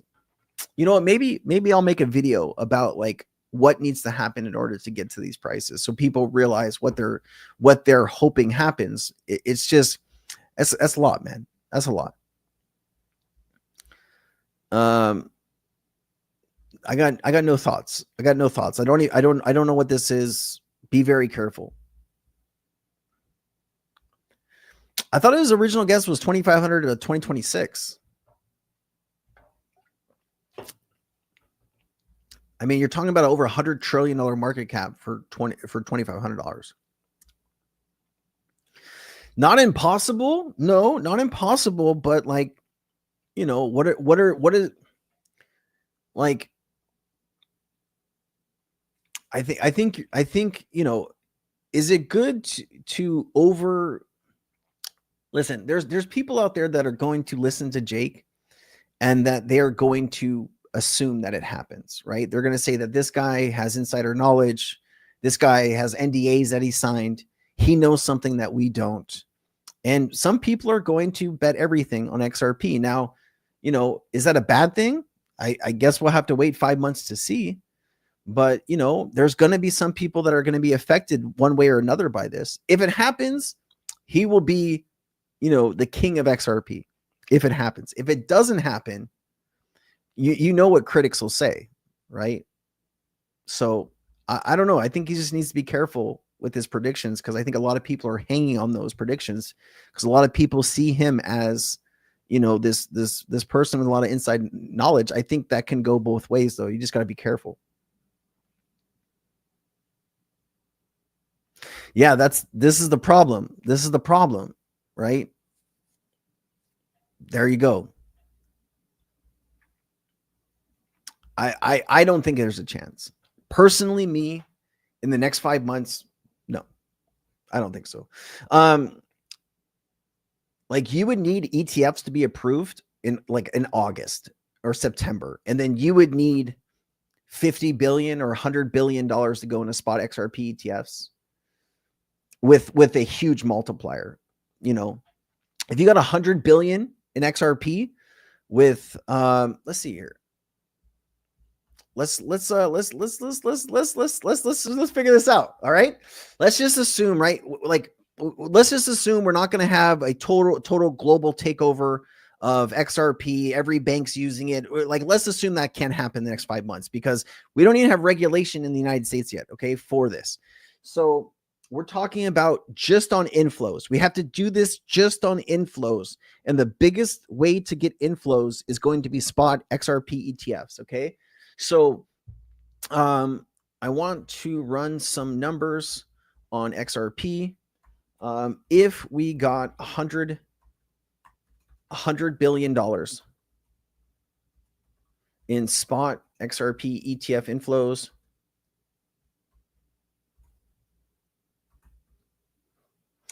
and we have a 100x, 250x multiplier. Oh, fuck. Hold on. Multiplier on that value. What market cap would this bring us to, as well as what price per XRP token at these levels? Okay.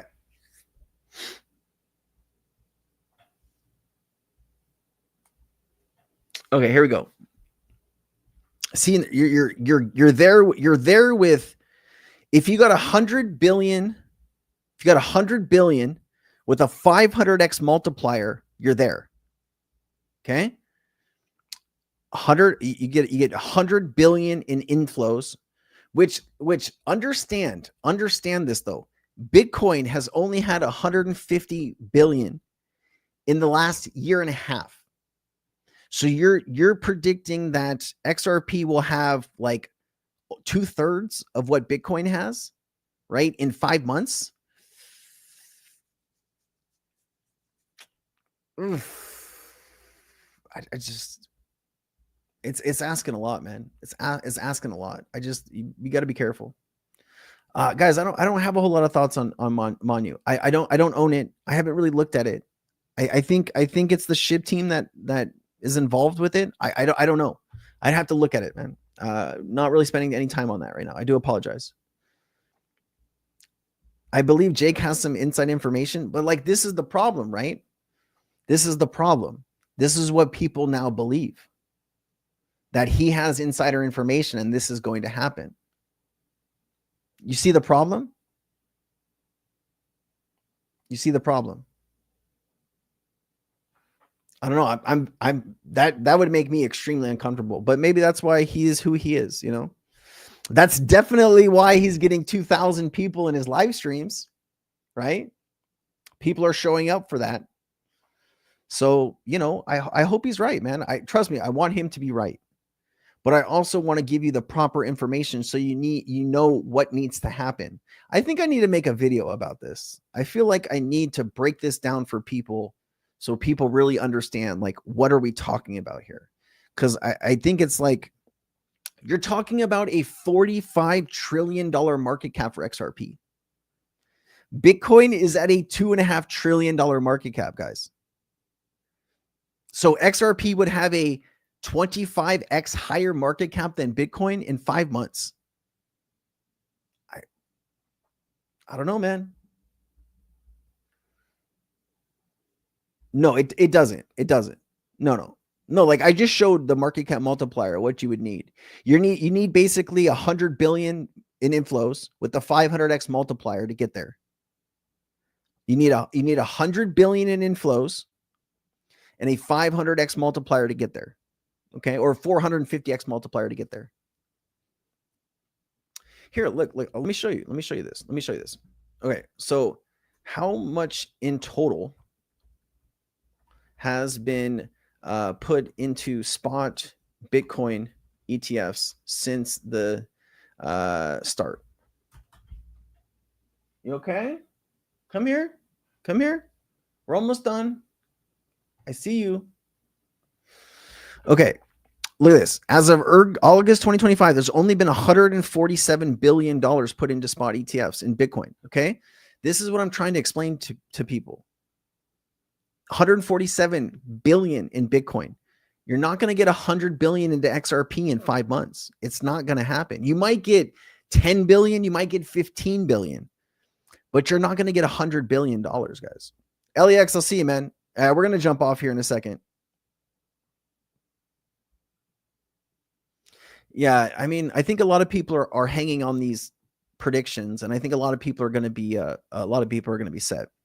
All right, dude, let's do this, guys. Listen, I got to jump too. I'm exhausted. It's been 2.5 hours. I love you guys. Thank you so much for showing up. Thank you for all your support. Thank you for spending this time with me.